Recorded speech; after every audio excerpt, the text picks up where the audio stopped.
Et nous, on avait une prof qui nous disait que pour Rabelais, il fallait faire une partie sur le savoir, une partie sur le rire et que c'était le clé. C'est Un tout? plan C'était simple. thématique. C'est tout? Enfin, c'est ce qu'elle nous a dit. Bah, tu fais la troisième partie. Oui, en gros, que le rire aide le savoir, non? Ouais, c'est ça. En gros, tu Ça vas dépend, dire. parce que moi, j'avais vu une dissertation sur Baudelaire qui parlait de Gargantua, enfin de Rabelais, et c'était un plan dialectique. Il y c'est- avait... C'était un sujet Gargantua ou Baudelaire? Non, c'était Baudelaire, c'était une citation de Baudelaire qui parlait de Rabelais et de Gargantua, son œuvre. Ouais. Et ça disait quoi? C'était quoi le plan dialectique? Ah, je sais plus, mais du coup, c'était un plan dialectique, mais je sais pas, c'était bien amené, j'avais lu la dissertation.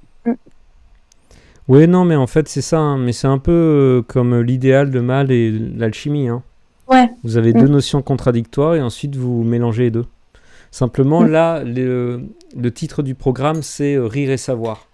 Alors que pour Baudelaire, on vous donnait les trois parties en gros. L'or, la boue et l'alchimie. Merci.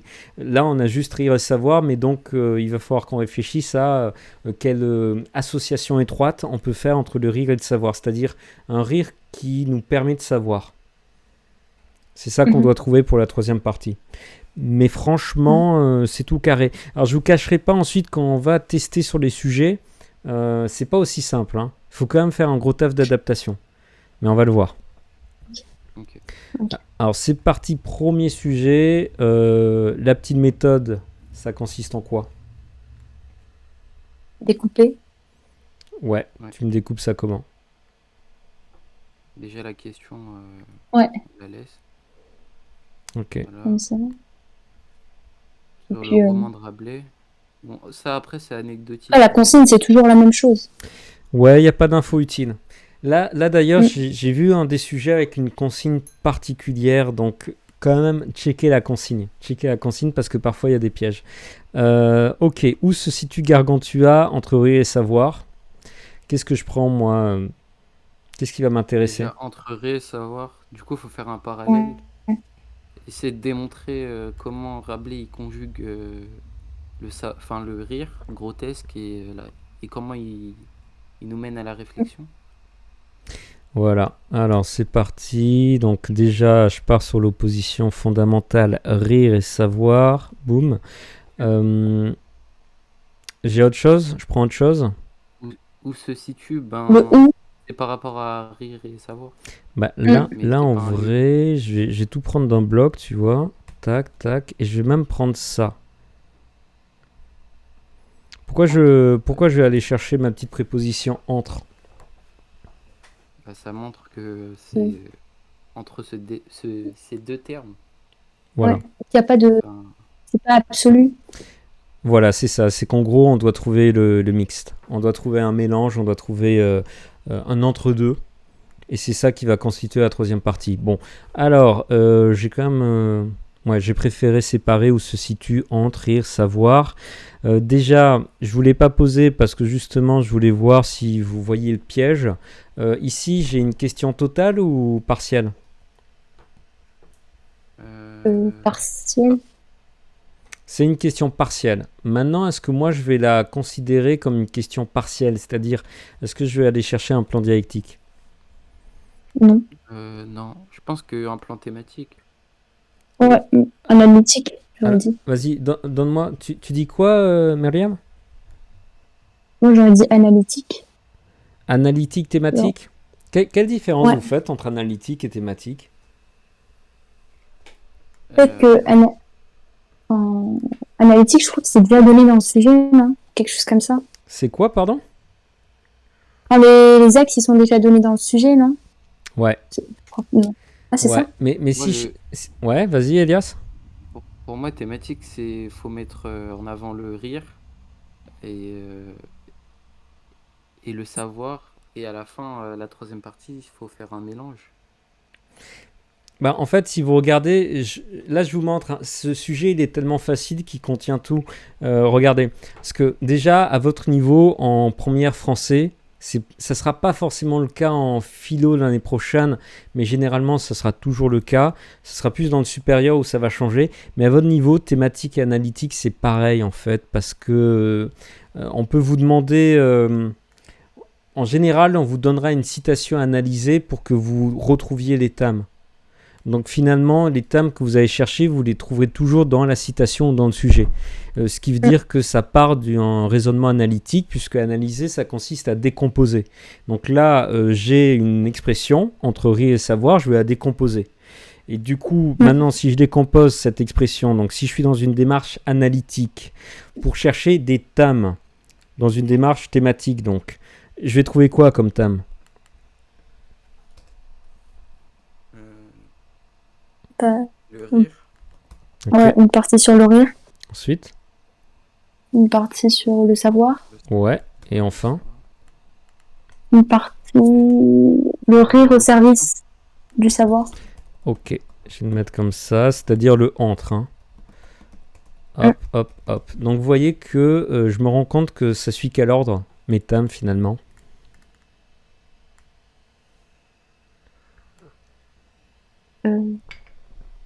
Est-ce que je suis dans un plan thématique strictement ? Ah non, ça peut être dialectique Oui. aussi. En fait, c'est du Avec dialectique. C'est du dialectique, pourquoi ? Parce que là, j'avais une question partielle, donc on pouvait considérer qu'on était sur de l'analytique ou du thématique. Mais finalement, ma question partielle, elle est fondée sur une opposition entre rire et savoir.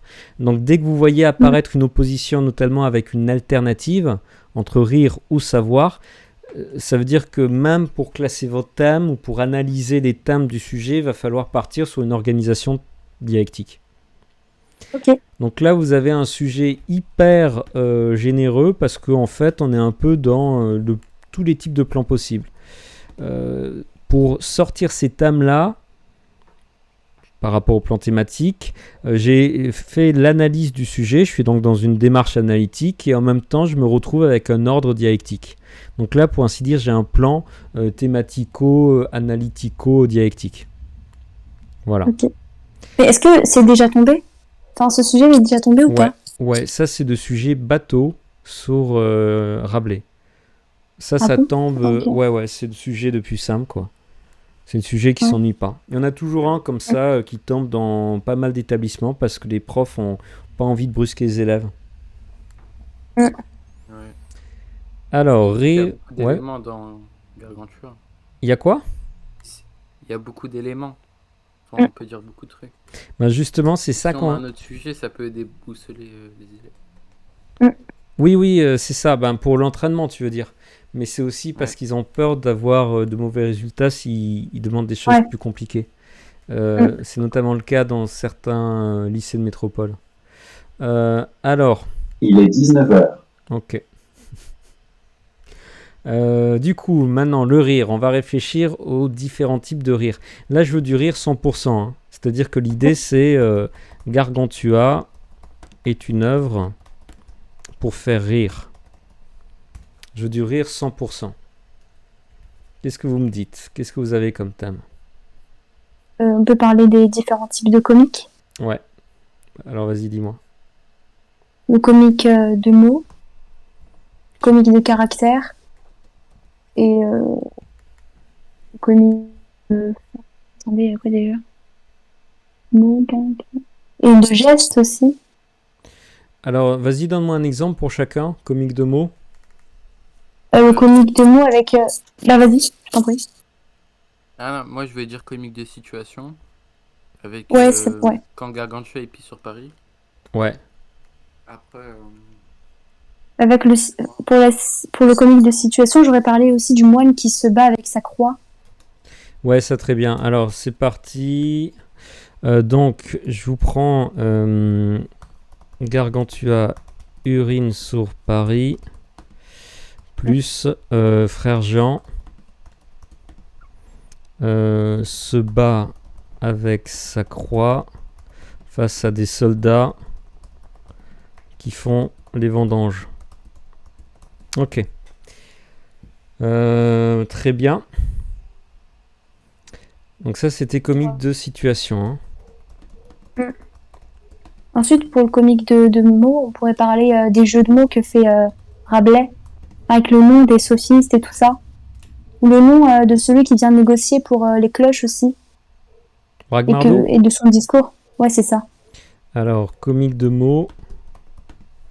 C'est vrai qu'en fait, c'est pas mal comme amorce. Comique de mots, donc du coup, origine des noms. Mm.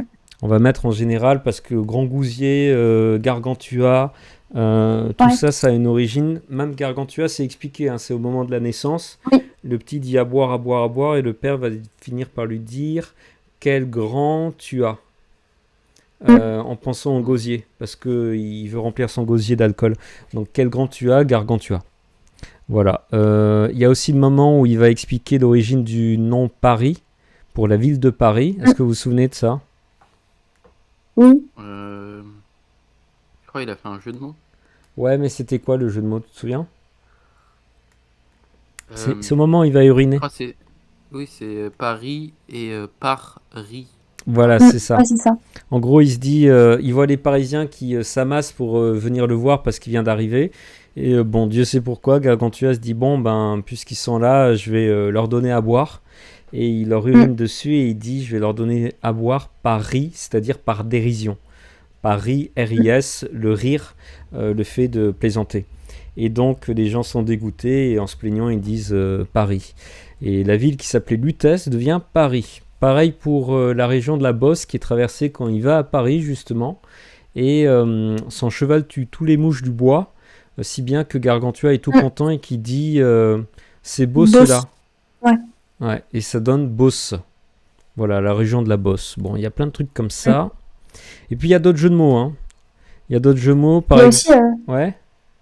il y a aussi les termes bas qu'il utilise et le lexique scatologique. Oui, on peut le mettre. Lexique scatologique. Je vais mettre plus expression. Comment on dira roturière. Voilà. Il y a des moments en fait où il se permet de parler comme on parle dans la rue. Donc c'est un truc qui faisait énormément rire les gens à l'époque. C'est caractéristique du roman. Hein. Le roman, au tout début, était caractérisé par le fait qu'il mettait en scène la parole ordinaire des gens du peuple. Et on retrouve ça aussi dans le roman 19e, chez Proust et compagnie. On s'amuse à montrer les différents niveaux de langue. Ok, alors, j'ai ça, et puis j'ai des jeux de mots, en général. Ouais. Par exemple, ouais. Sur la signification des couleurs. Aussi, ouais. C'est à quel moment ça? Le bleu et le blanc. Et chapitre 5. Ouais, pour les vêtements de Gargantua. Je me souviens plus du tout. Tac. Et il se moquait du livre, les blasons. Ah oui, oui. Mais ça, c'est les propos des gros buveurs, le chapitre 5? De quoi? C'est le propos des gros buveurs? Non, mais il y en a plein en fait. Il y en a trop. Attendez, est-ce que je peux présenter sans faire de transition? S'il te plaît, OBS. Si je fais ça. Et non.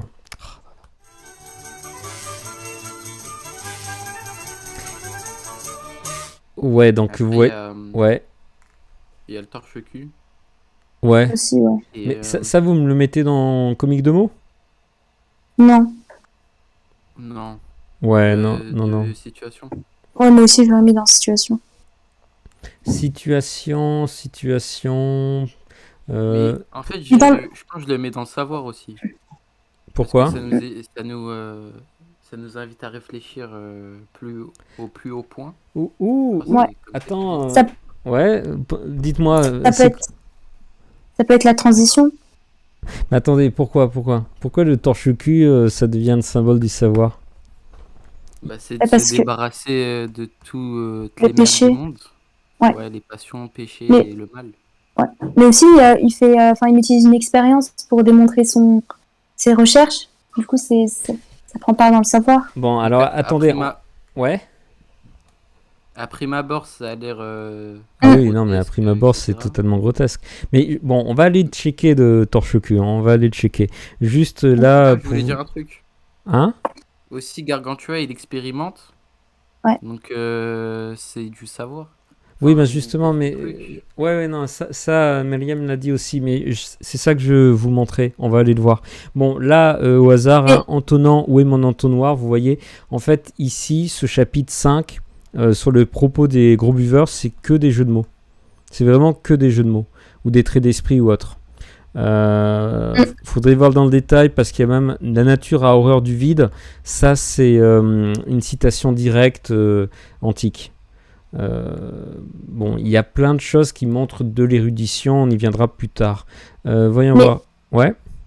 pour le comique de mots, on peut parler du burlesque et de l'héroïque comique, non? Pourquoi précisément le burlesque?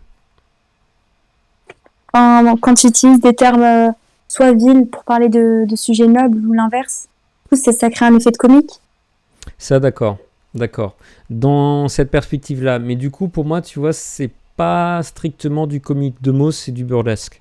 Il vaut mieux que tu le maintiennes de manière autonome dans sa partie à Ok. lui, le burlesque. Parce que le burlesque, tu vois, Ok. il n'est pas fondé sur le fait que je joue avec les mots, il est fondé sur le fait que je détourne des manières de raconter ou des manières de parler entre le registre noble et le registre populaire.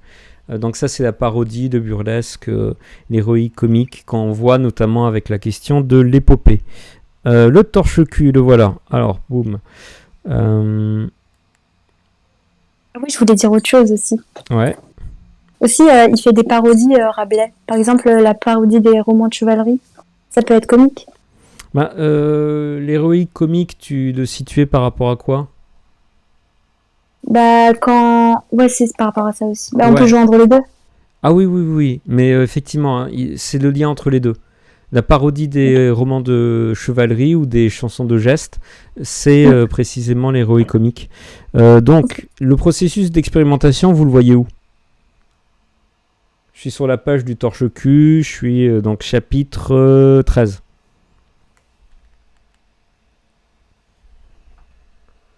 Euh, En Mais quoi quand il il montre, expérimente?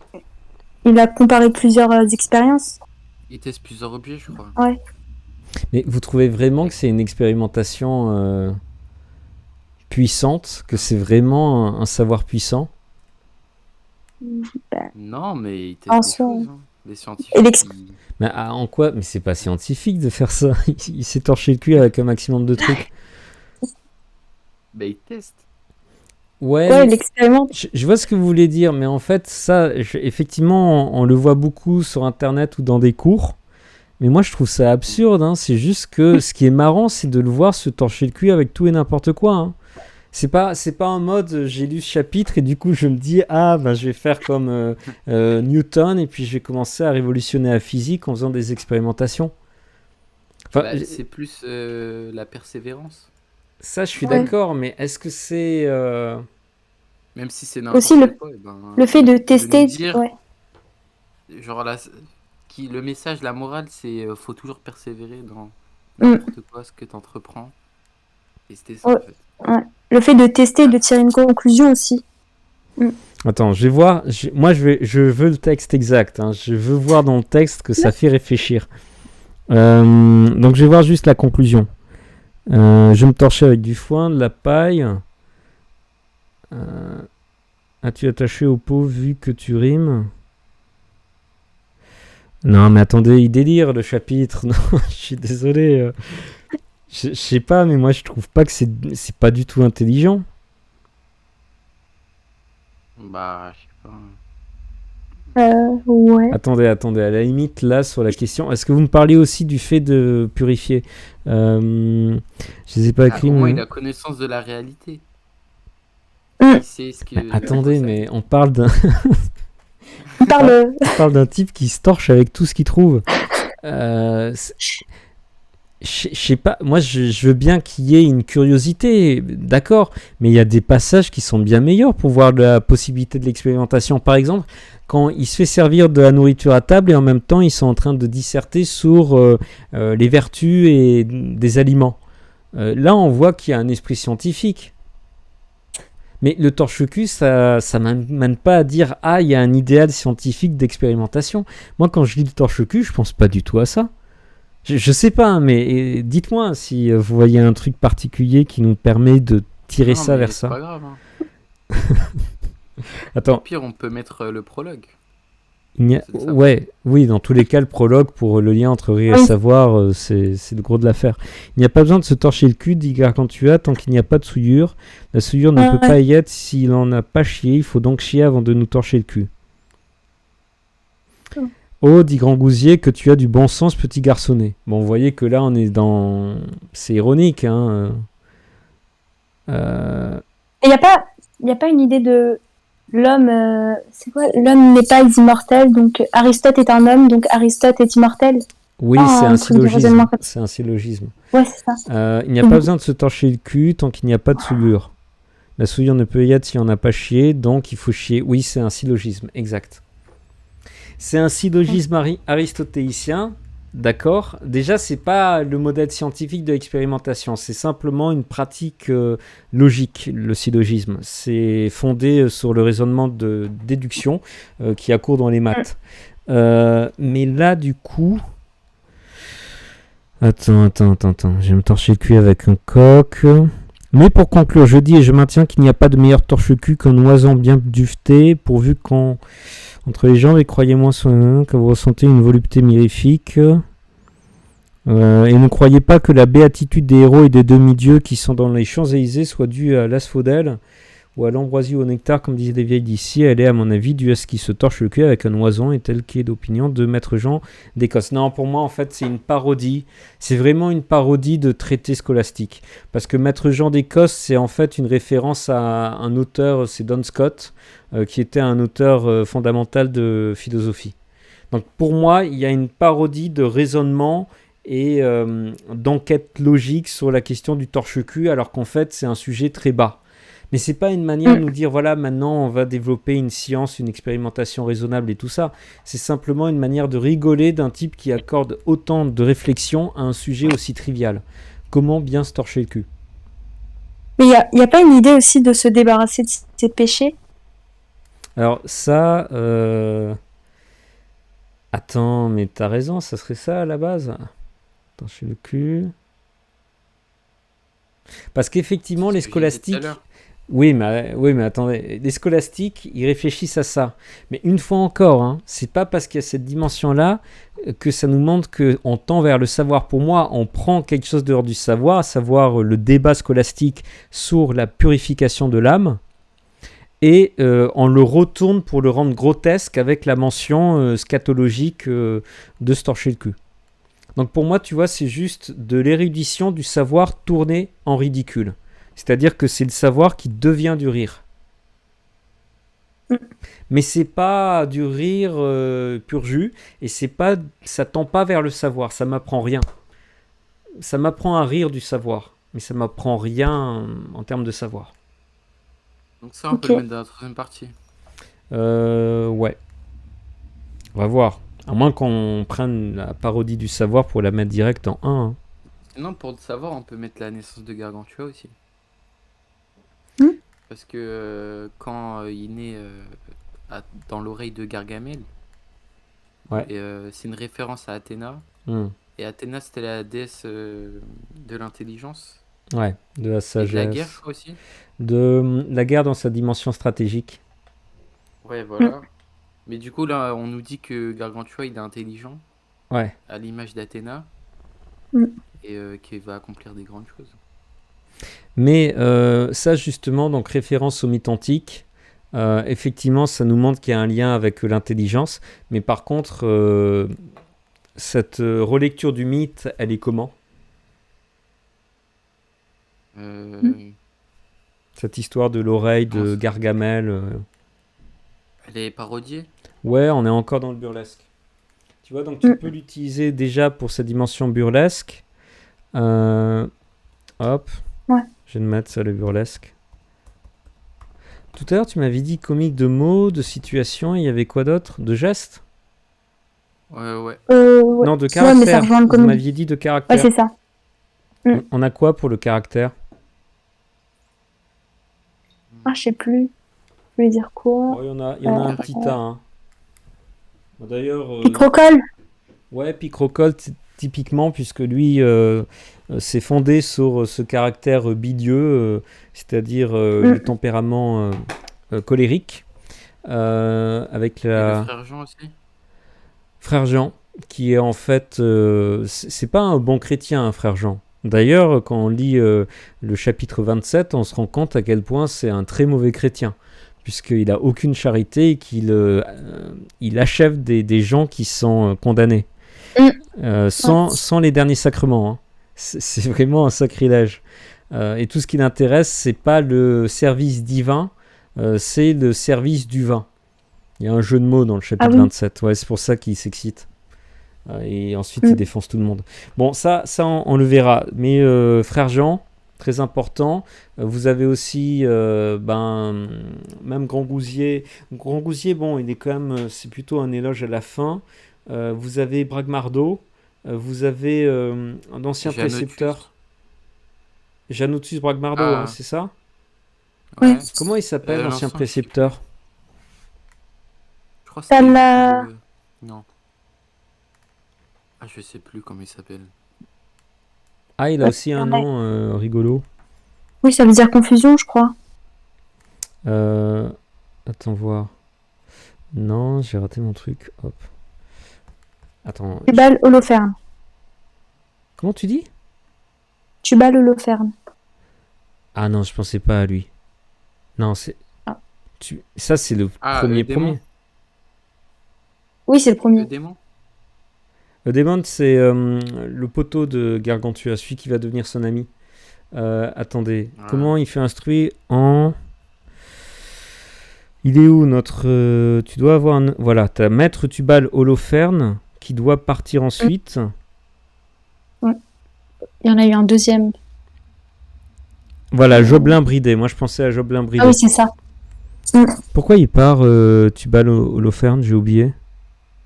Il est mort de la vérole. Et du coup, ça crée un effet comique. Il n'est pas censé choper une MST alors qu'il travaille pour l'église. Oui. Alors, cela dit, je crois pas que ce soit un prêtre, nécessairement. C'est un théologien? C'est un théologien à la base. Alors ça, je sais pas qu'est-ce qu'il en est dans votre traduction. Là, on nous a mis sophiste, c'est par rapport aux éditions finales. À la base, en fait, c'était pas sophiste, c'était les théologiens de la Sorbonne. Et vu que ça commençait à chauffer en France parce qu'il y avait le début de protestantisme et le début d'une petite réaction royale de François Ier qui commençait à s'inquiéter parce que les protestants ils prenaient de plus en plus confiance, il a commencé à mettre le verrou et à condamner tous les réformistes. Et du coup, la Sorbonne s'est chauffée, a commencé en fait à inquiéter les gens qui s'opposaient un petit peu à ses positions, dont Rabelais, parce qu'il avait directement critiqué la faculté de théologie de la Sorbonne dans ses écrits. Donc il a retiré toutes les mentions de la Sorbonne et il a mis sophiste à la place, pour pas être inquiété parce qu'il avait peur. Bon, donc Holoferne et Joblin Bridé, effectivement, deux caractères, puisqu'ils ne sont pas conformes à ce qu'ils enseignent. Ils devraient être dans la modération, l'instruction, la moralité. En fait, c'est des vauriens. Voilà. En plus, je crois que Tubal, ça veut dire confusion en grec. Du coup, ça crée un décalage. Alors, attends, je suis au chapitre combien? C'est le chapitre combien, ça?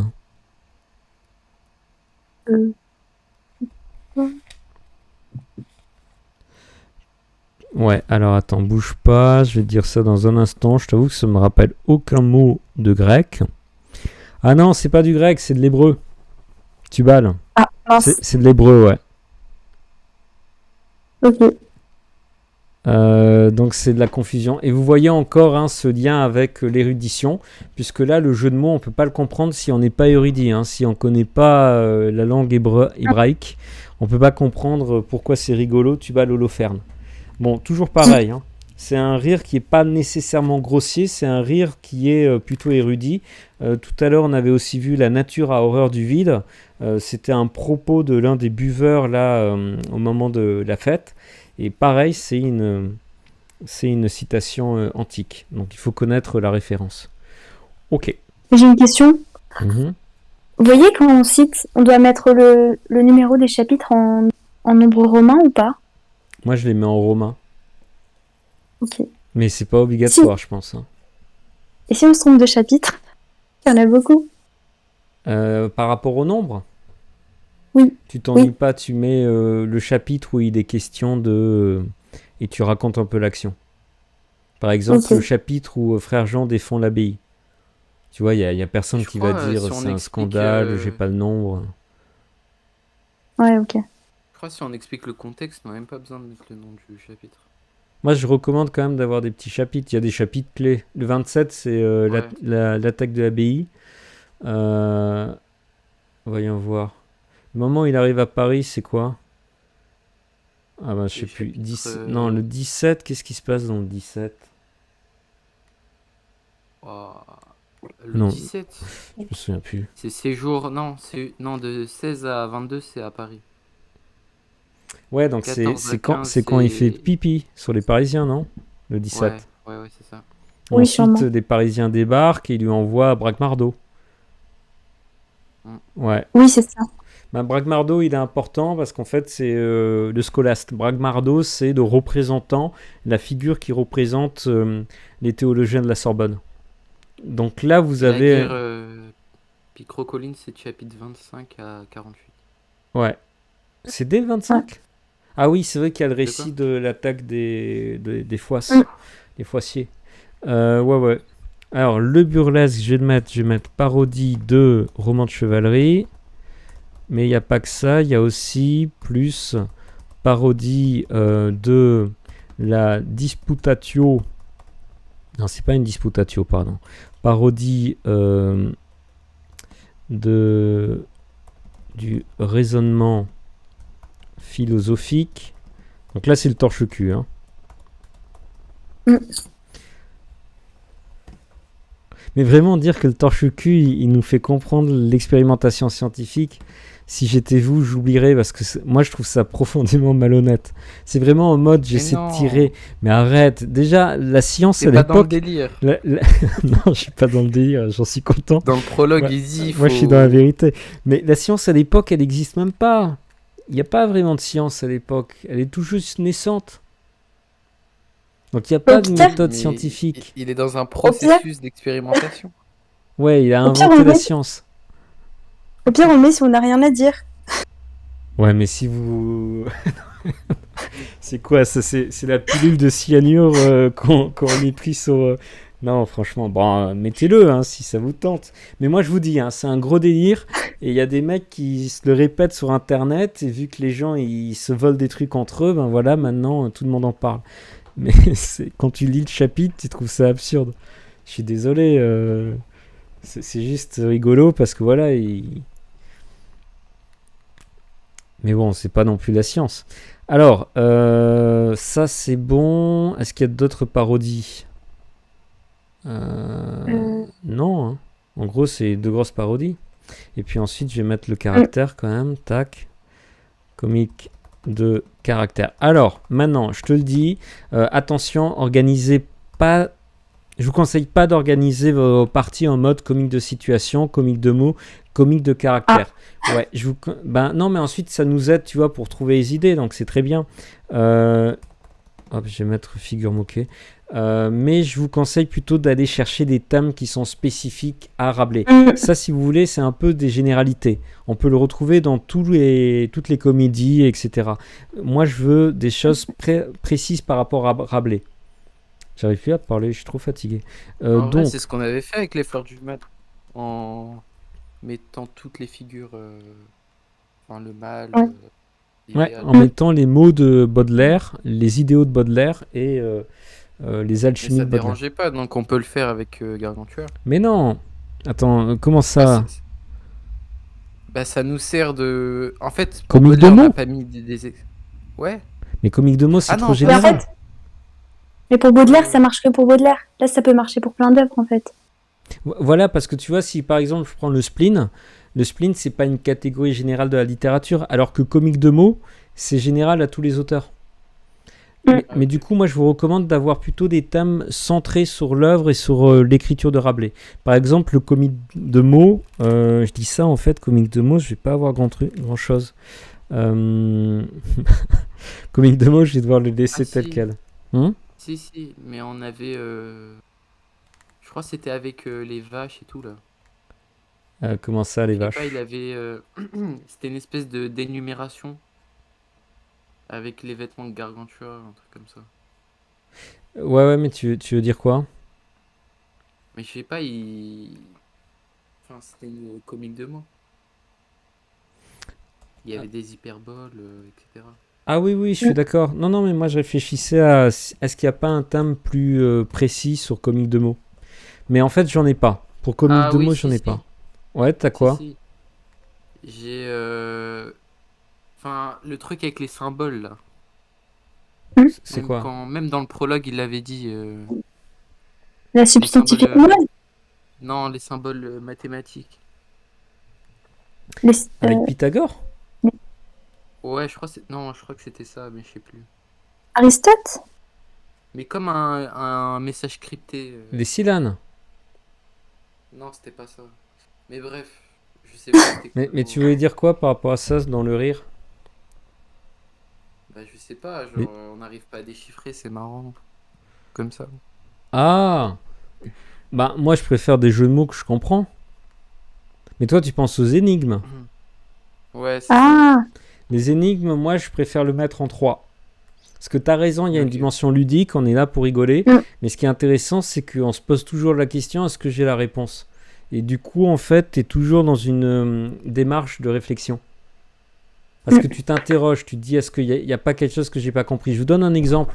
Et là, vous avez retrouvé votre cher torche-cul. Le torche-cul, quand il explique, moi, je me dis, est-ce que c'est fait pour rire ou est-ce que ça cache quelque chose? Et notamment, avec vous, je me suis posé la question, est-ce que ça cache une sorte de méthode scientifique? Bon, perso, je pense que non. Mais du coup, ça me force à réfléchir.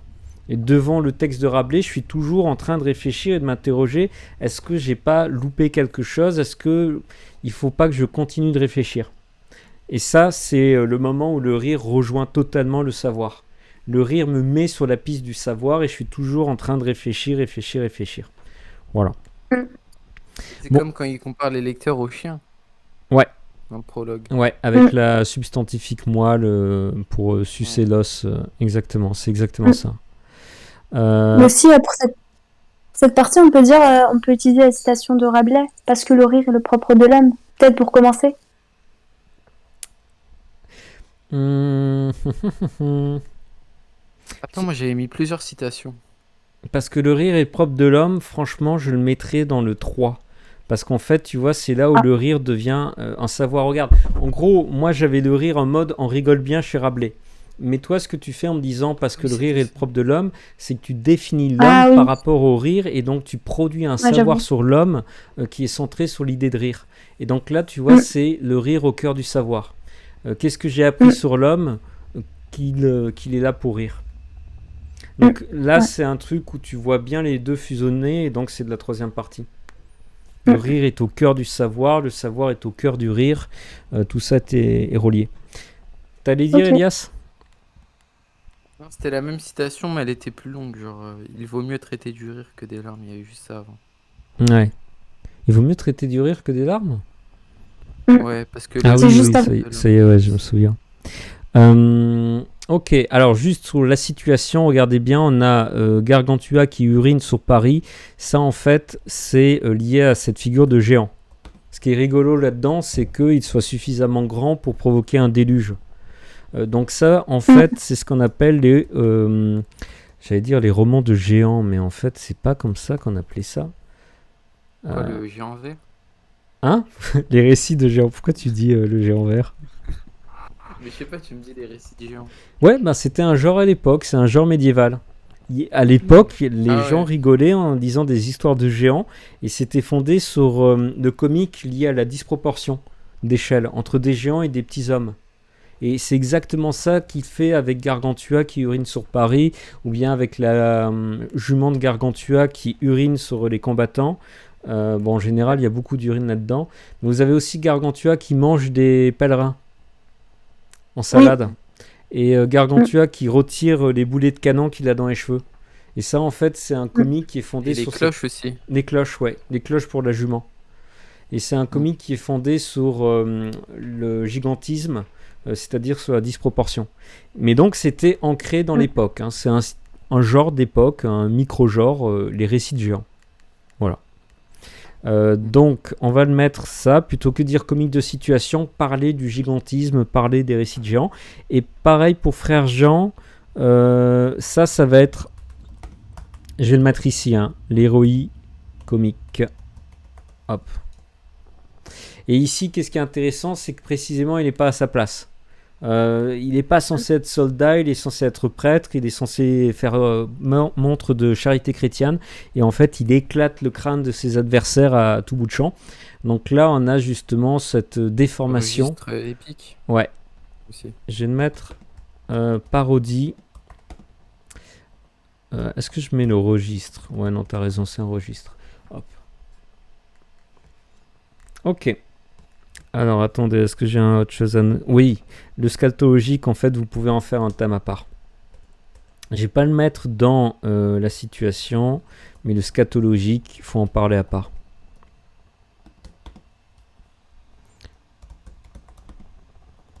Ok. Ok, ça j'en parlerai, je reviendrai là-dessus plus tard. Donc, je vais vous donner mes thèmes. On va voir. Comique du corps.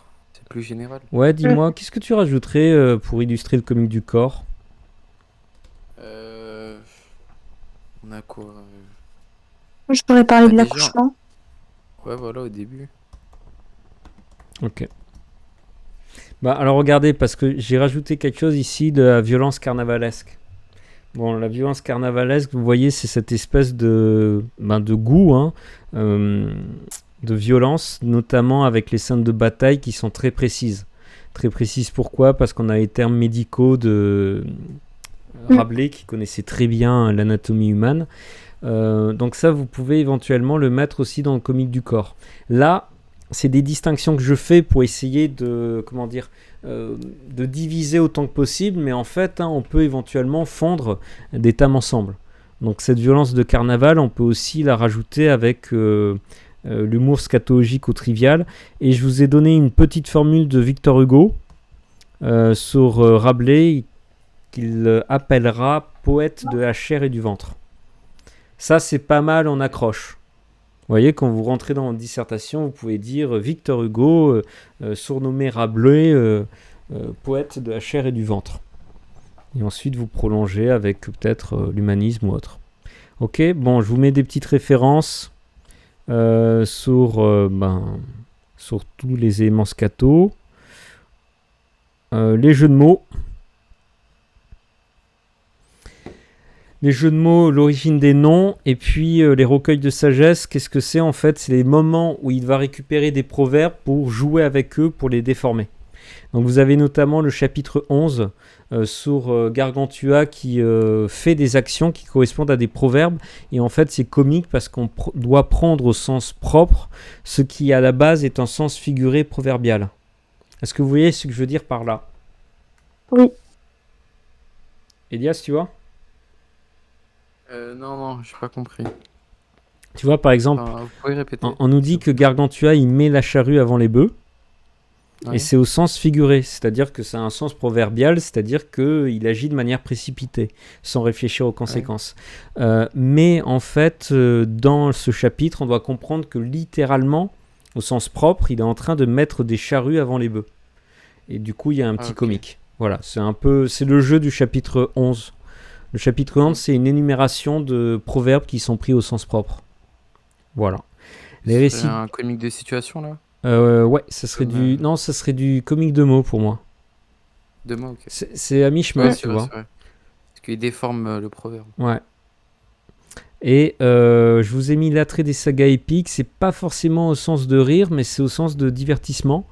Bien sûr, on tombe dans le rire quand on est en train de parodier, mais vous pouvez considérer qu'il y a aussi une volonté de divertir avec un récit d'ordre épique. Même si la plupart du temps, ça tombe dans la parodie. Ok. Est-ce qu'on est bon sur les différents types de rire? Oui. Ok. Et j'ai collé ça au mauvais endroit. Je vais le coller en dessous, là. Alors maintenant, le savoir. Je veux du pur savoir. Qu'est-ce que j'ai? Savoir, bah déjà, je pense qu'on a le prologue hein, avant tout. Ouais. Tu me dis quoi Parce que sur le ça va prologue? nous Bah que déjà la comparaison au silène, Mhm. et faut pas se fier aux apparences, il y a toujours quelque chose, Mm. enfin il y a un savoir précieux Ouais, qui se cache. très bien. Et après, il nous compare ça aussi à Socrate. D'apparence, il payait pas de mine, Ouais. mais voilà. Genre, c'est un grand homme. Ok, du coup, si tu me définis exactement le rire par rapport au savoir dans cette figure du Silane, dans ce symbole du Silane, c'est quoi la relation entre rire et savoir avec le Silane? Euh, C'est par rapport au rire rabelaisien? Euh, Pas nécessairement, c'est quelle relation il y a entre rire et savoir dans le symbole du Silane. Attendez, je vais sortir le prologue. Tac. Ok. Quelle relation on peut faire entre le rire et le savoir d'après le Silane? Ah, Bah, visuellement, on peut que, se leurrer, alors que ça contient du savoir. Oui. Est-ce que du coup on maintient les deux séparés? Ah ben non, ça va ensemble. Ça va ensemble, mais est-ce que c'est la même chose, rire et savoir?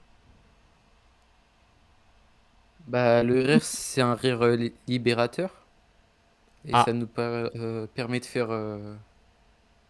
enfin, comment dire, de faire preuve de bon sens ça je suis d'accord. Je suis d'accord, c'est par, notre entre. par rapport à certains sujets.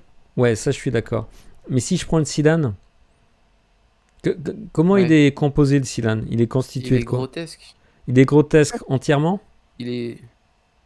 De quoi? Bah, juste Entièrement? en apparence. En Ouais, apparence, en à la apparence. surface, hein. Et en Mm. fait, à l'intérieur, il y a quoi? Il y a des médicaments, je crois. Ouais. Ouais, c'est ça. C'est des fines drogues comme le baume, l'ambre gris, l'anomone, le musc, la civette, donc des choses très précieuses. Donc, Mm. à l'extérieur, une apparence grotesque, à l'intérieur, des produits précieux. Donc, ça veut dire que j'ai Mm. quelle relation entre rire et savoir? Bah, derrière le rire se cache du savoir. Ouais. Voilà, mais alors, Contenu, contenant. très bien. Mais marquez bien la différence parce qu'ensuite, ce dont on va avoir besoin, c'est de mélanger les deux. Là, avec le Silane, j'ai cette idée qu'il y a une apparence comique et un secret caché, caché en dessous du comique, qui n'est pas le comique, hein, qui est caché en dessous. Et il faut passer au-delà du comique pour accéder au savoir. Donc en gros, si vous voulez, ce que dit avec l'exemple du Silane Rabelais, c'est qu'il faut aller au-delà du rire pour accéder au savoir. Mais souvenez-vous bien, il faut aller au-delà, c'est-à-dire il faut dépasser le rire, hein. Il faut l'écarter, puis là on récupère le savoir. Il faut ouvrir le Silane pour retirer donc la surface grotesque, et là on accède au savoir précieux. Donc pour l'instant, j'ai encore maintenu mon opposition, hein. Cette opposition du rire et du savoir, c'est l'opposition de l'extérieur et de l'intérieur. On est d'accord? Mm. Donc à ce stade, je ne suis pas dans ma troisième partie. Et en utilisant le Silane, je vais éviter de rentrer tout de suite dans la troisième partie. Par contre, ouais. Pour le savoir, on peut parler du fait que son œuvre, c'est pour les érudits. Enfin, le fait qu'il utilise différentes références antiques. Oui. Oui, voilà. Typiquement, quand tu diras, mais en fait, ces jeux de mots, ils sont hyper savants et je peux pas les comprendre. Donc, c'était quoi, Tibias? Je sais pas la mémoire des noms. Comment il s'appelait le précepteur? Tibias, non? Tibas? Je sais plus, attendez.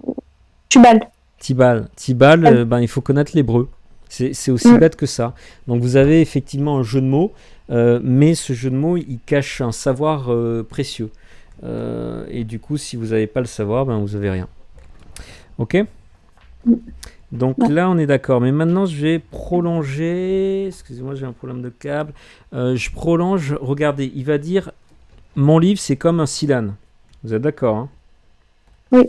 Et on a dit le Silane, c'est l'opposition de l'intérieur et de l'extérieur, qui maintient l'opposition du rire et du savoir. Là, on va un peu anticiper parce que c'est dans ce texte du prologue, il nous parle de Socrate. D'accord? Donc dans un premier temps, il nous décrit le Silane. Et il nous dit il y a un intérieur et un extérieur opposés. Ok, très bien. Maintenant, il va nous parler de Socrate. Donc, il va nous dire Alcibiade disait que Socrate était comme cette Silane. Mm. Et on nous décrit encore cette idée d'apparence extérieure. Pam.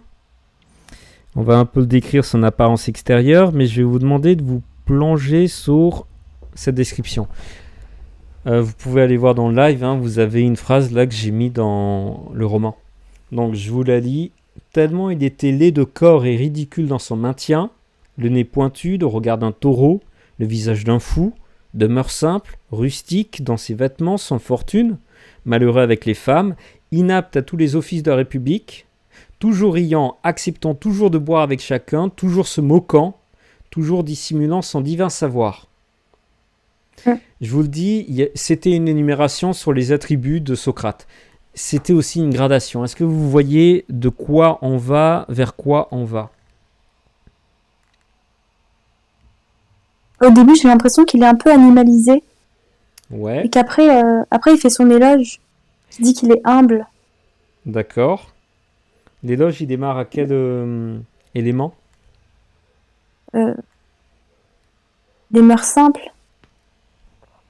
Ok, Non. ouais, effectivement. Et à la fin, on tombe sur quoi? Regardez, hein. Tirez Le un divin petit peu. savoir. Divin. Le divin Divin savoir, remontez un petit peu, allez pas trop vite. En se moquant. Stimulant.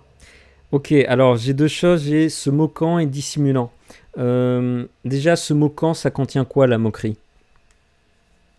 Le rire. Le rire. Très bien. Et dissimuler, on va avoir en fait le fait qu'il dissimule le savoir. Donc là, on a encore cette idée qu'il y a quelque chose de caché. Maintenant, je vous pose la question. Dans quelle mesure Socrate se moquait-il de ses interlocuteurs et dans quelle mesure dissimulait-il son divin savoir? C'est très important, il faut un peu connaître Socrate. Je ne sais pas si c'est le cas. Mais est-ce que vous savez? Il se moquait. Enfin, il jugeait sur l'intelligence. Socrate se moquait pour rigoler? Non, mais par rapport Non. à le manque d'intelligence des Oui, gens. peut-être. C'était pour ridiculiser parce qu'il est jugé stupide alors. Ouais, voilà. Vous êtes sûr de ça? Parce que lui, parce qu'on se moquait de lui, peut-être. Alors, vous avez en Bah, partie pour, raison. pour dissimuler, j'aurais dit que extérieurement, on dirait pas, mais il est super intelligent. Du coup, les gens se moquent de lui. Mais pourquoi il dissimulait son divin savoir? Pour être humble. Pour pas faire de jaloux. Ah, il y a autre chose. Il y avait autre chose. Je vous donne une citation de Socrate qui disait toujours « Je ne sais qu'une chose, c'est que je ne sais rien ». Pourquoi il avait besoin d'affirmer ça? À quoi ça sert de penser ça? Ah, que peu importe le savoir qu'on a, bah, en fait, on sait pas grand-chose, quoi. Oui, et donc il faut faire quoi? Toujours apprendre. Voilà. Persévérer. Voilà, exactement. Donc, alors déjà, pour dissimuler, se moquer, en fait, ça renvoie à l'idée d'ironie. Socrate était un interlocuteur dans les dialogues platoniciens, hein, puisque c'est toujours des dialogues, les écrits de Platon. Socrate était toujours en train de cacher ce qu'il pensait. Pourquoi? Parce qu'en fait, il était en train d'essayer de guider son interlocuteur pour l'amener à une certaine conclusion. Il ne voulait pas lui donner tout de suite la conclusion, il cherchait à l'amener lui par des questions et des réponses que l'interlocuteur donnerait, il cherchait à l'amener vers le surgissement de la vérité. Et donc en fait, l'ironie socratique, comme on dit, c'est une méthode philosophique. C'est une méthode qui permet d'amener l'interlocuteur à prendre conscience de la vérité. Et c'est la voie du savoir. C'est comme ça que Socrate faisait comprendre des choses à ses élèves, à ses proches et aux gens qui voulaient débattre avec lui.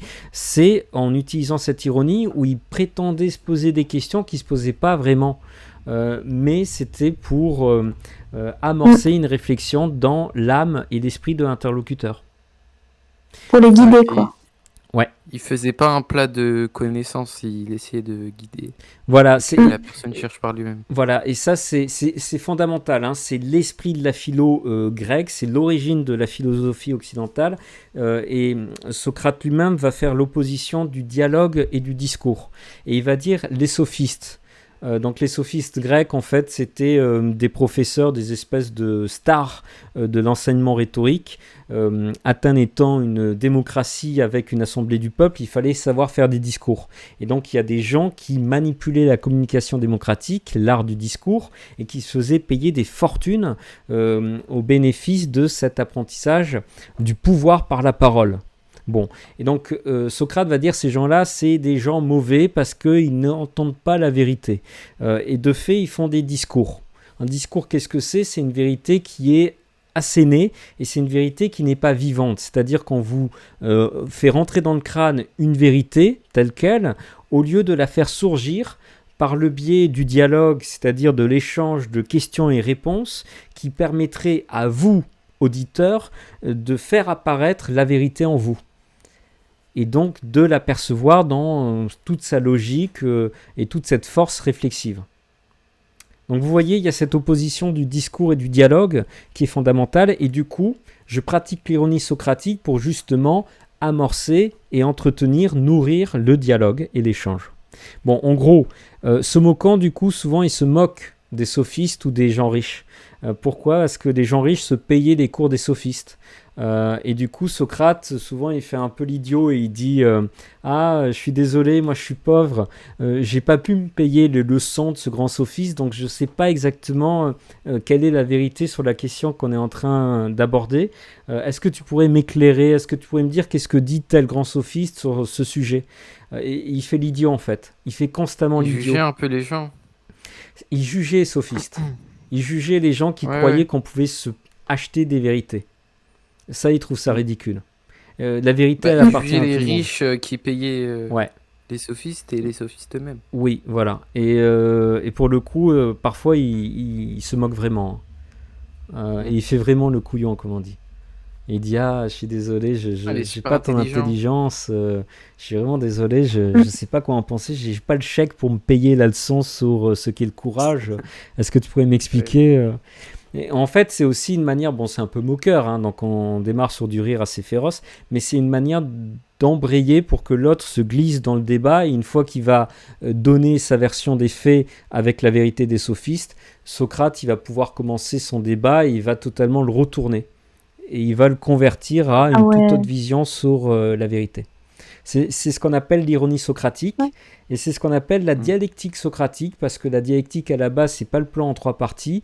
Chez les Grecs, c'était simplement l'art d'obtenir la vérité par le biais de questions et réponses. Par l'enchaînement de questions et réponses. C'est questions et réponses. Ouais.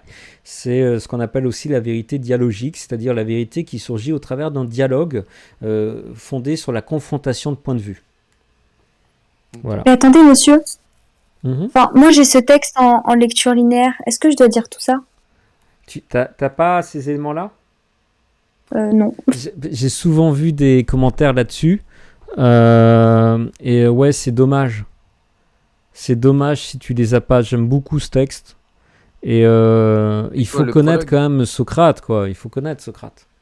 Parce que regarde. Le prof, il nous a juste dit que, en gros, on se moquait de lui de par son apparence, mais qu'en vrai, il était super intelligent. En gros, c'est tout ce qu'il nous a dit, quoi. Ouais, mais en fait, c'est pas que ça. C'est qu'il joue les imbéciles pour sa méthode philosophique. Il joue les imbéciles parce que c'est comme moi quand je vous pose des questions, hein, je connais la réponse. Mais voilà, et d'ailleurs, je le fais souvent avec mes élèves. Je fais comme si vraiment je comprenais pas de quoi il s'agissait. Et souvent, du coup, l'élève, pour m'aider, il va essayer de se tirer les verres du nez et il va faire le taf. Mais c'est vrai que c'est un truc qui marche. C'est votre inspiration. Hein ? C'est votre inspiration. Ah, mais moi, je suis philosophe de cœur. Hein. Et j'apprécie beaucoup ce moment grec. Parce que vous voyez, là, on parle du dialogue. Mais en fait, ce dialogue, c'est aussi le dialogue démocratique. Et c'est les Grecs qui ont inventé la démocratie et la philosophie en même temps. Et en fait, tout est fondé sur cette idée d'échanger des points de vue, de confronter des points de vue. Moi, je trouve que... Je me trouve jamais aussi intelligent que lorsque je suis en train d'échanger avec quelqu'un. Je sais que quand je suis en solo, je suis beaucoup plus bête que lorsque je suis en train de collaborer dans un dialogue, y compris avec des élèves et tout ça. Voilà. Et pour moi, c'est vrai. Le lieu de la vérité, c'est le lieu du dialogue. C'est pour ça que j'ai monté Archiprof. Bon, alors... C'est philosophique. Oui. C'est votre marque de fabrique. Hein ? Je veux dire, c'est grâce à Socrate, ouais. J'ai réussi à monter mon business. Ouais, on fait mon business. Bah, je suis comme Socrate, quoi. Je suis pauvre, j'ai pas de quoi me payer des leçons de sophiste. Alors regarde, par exemple, je te donne un exemple. Buveur très illustre et vous vérolé très précieux. Est-ce qu'il vous a expliqué pourquoi pourquoi Rabelais il dit ça? Pourquoi il commence avec une Non. apostrophe sur les buveurs et les vérolés? Enfin, je crois que Les c'est pour illustres. nommer son lectorat. Mais pourquoi les vérolés? Mais déjà, ça se dit pas buveur très illustre. Ah si, Vérolé? c'est des buveurs très Ah, Enfin, connus. C'est mes amis ok. buveurs. Vous qui appréciez le vin, ben, je vous reconnais comme étant très illustre. C'est-à-dire vous êtes des gens de ah. grande qualité. Ouais, mais en vrai, Oui. c'est pas. Les gens, ils pensent pas comme ça. Effectivement. Mais justement, là, tu vois, on a un silane. Là, je vous le dis, ce truc, cette apostrophe, c'est un silane. C'est-à-dire qu'il faut voir au-delà des apparences. Parce que là, quand vous lisez, Ah vous ouais. disiez, ah oui, il est bon vivant, il aime bien les buveurs, et il aime bien les vérolés. Les vérolés, ils sont bons vivants de quelle manière? En quoi ils sont bons vivants, les vérolés? Ils aiment boire.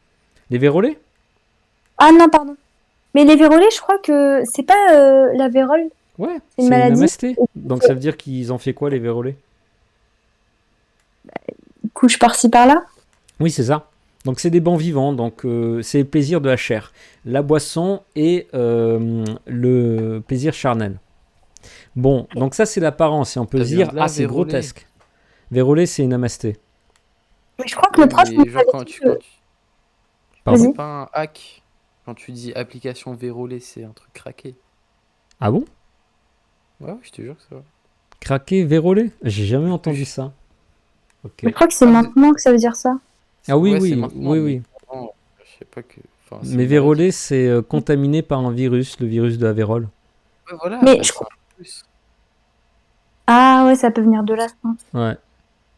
Notre prof, il nous avait dit que il y avait la petite et la grande vérole et que c'était une adresse au roi parce qu'il avait eu la petite et la grande vérole. Je crois que c'était ça. Je savais pas.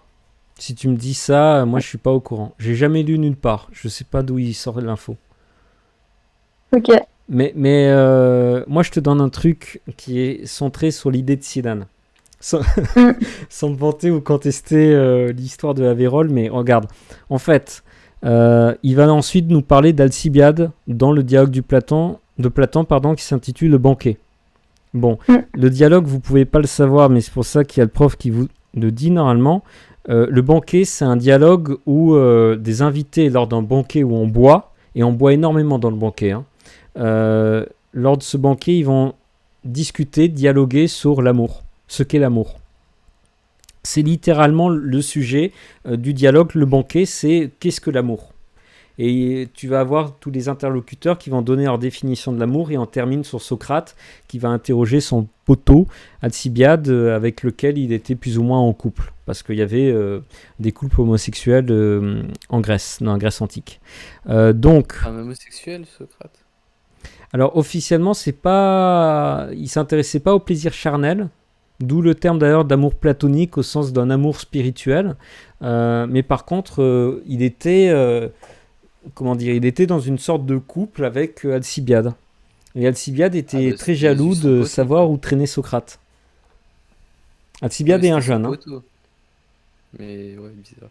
Mais ça, c'est typique des Grecs. Il y avait chez des nobles surtout, enfin chez les riches citoyens, il y avait des jeunes qui se mettaient sous la protection de vieux et ils formaient plus ou moins des couples qu'on appelait pédérastes. Pédéraste, en fait, la pédérastie, c'est cette idée d'un couple homosexuel avec un jeune et un vieux. D'où le terme Ouais. PD. Hein. PD, en fait, c'est une abréviation de pédérastie. Pédéraste. Ah Euh, bon? ouais. Ouais, Mais ouais. du coup, ça a changé de définition. Que c'est pas forcément des vieux. Non, oui, ensuite c'est simplement l'homosexualité. Pédéraste, c'est éraste en grec, ça veut dire l'amoureux, et pédé, paideia, c'est l'éducation. Donc tu vois, c'était un couple où il y avait un vieux qui prenait sous son aile un jeune, ils avaient des relations amoureuses et en même temps ils lui apprenaient la vie. Vraiment un truc typique de la Grèce. Qui Ératosthène. Ératosthène, Ouais. qui me pose une colle, c'est une figure de l'Antiquité. Oh là là, je sais plus. C'était pas C'est un. pas un Enfin, il philosophe. était pas dans la team de Socrate. Non. On me demande si c'est pas un incendiaire ou un architecte de temple. Ah, je sais pas. Bon, attends, je vais aller checker parce que ça m'interroge. C'est avec un TH. Ouais, Un donc, mathématicien. non.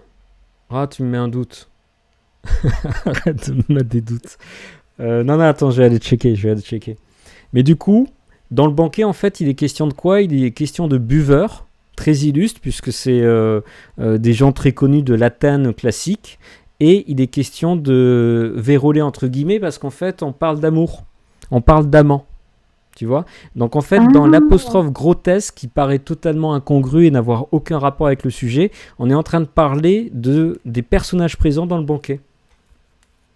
ah, Et pour ok. comprendre ça, il faut avoir lu le banquet. C'est là où vous voyez qu'il y a encore cette idée d'un rire qui contient un savoir.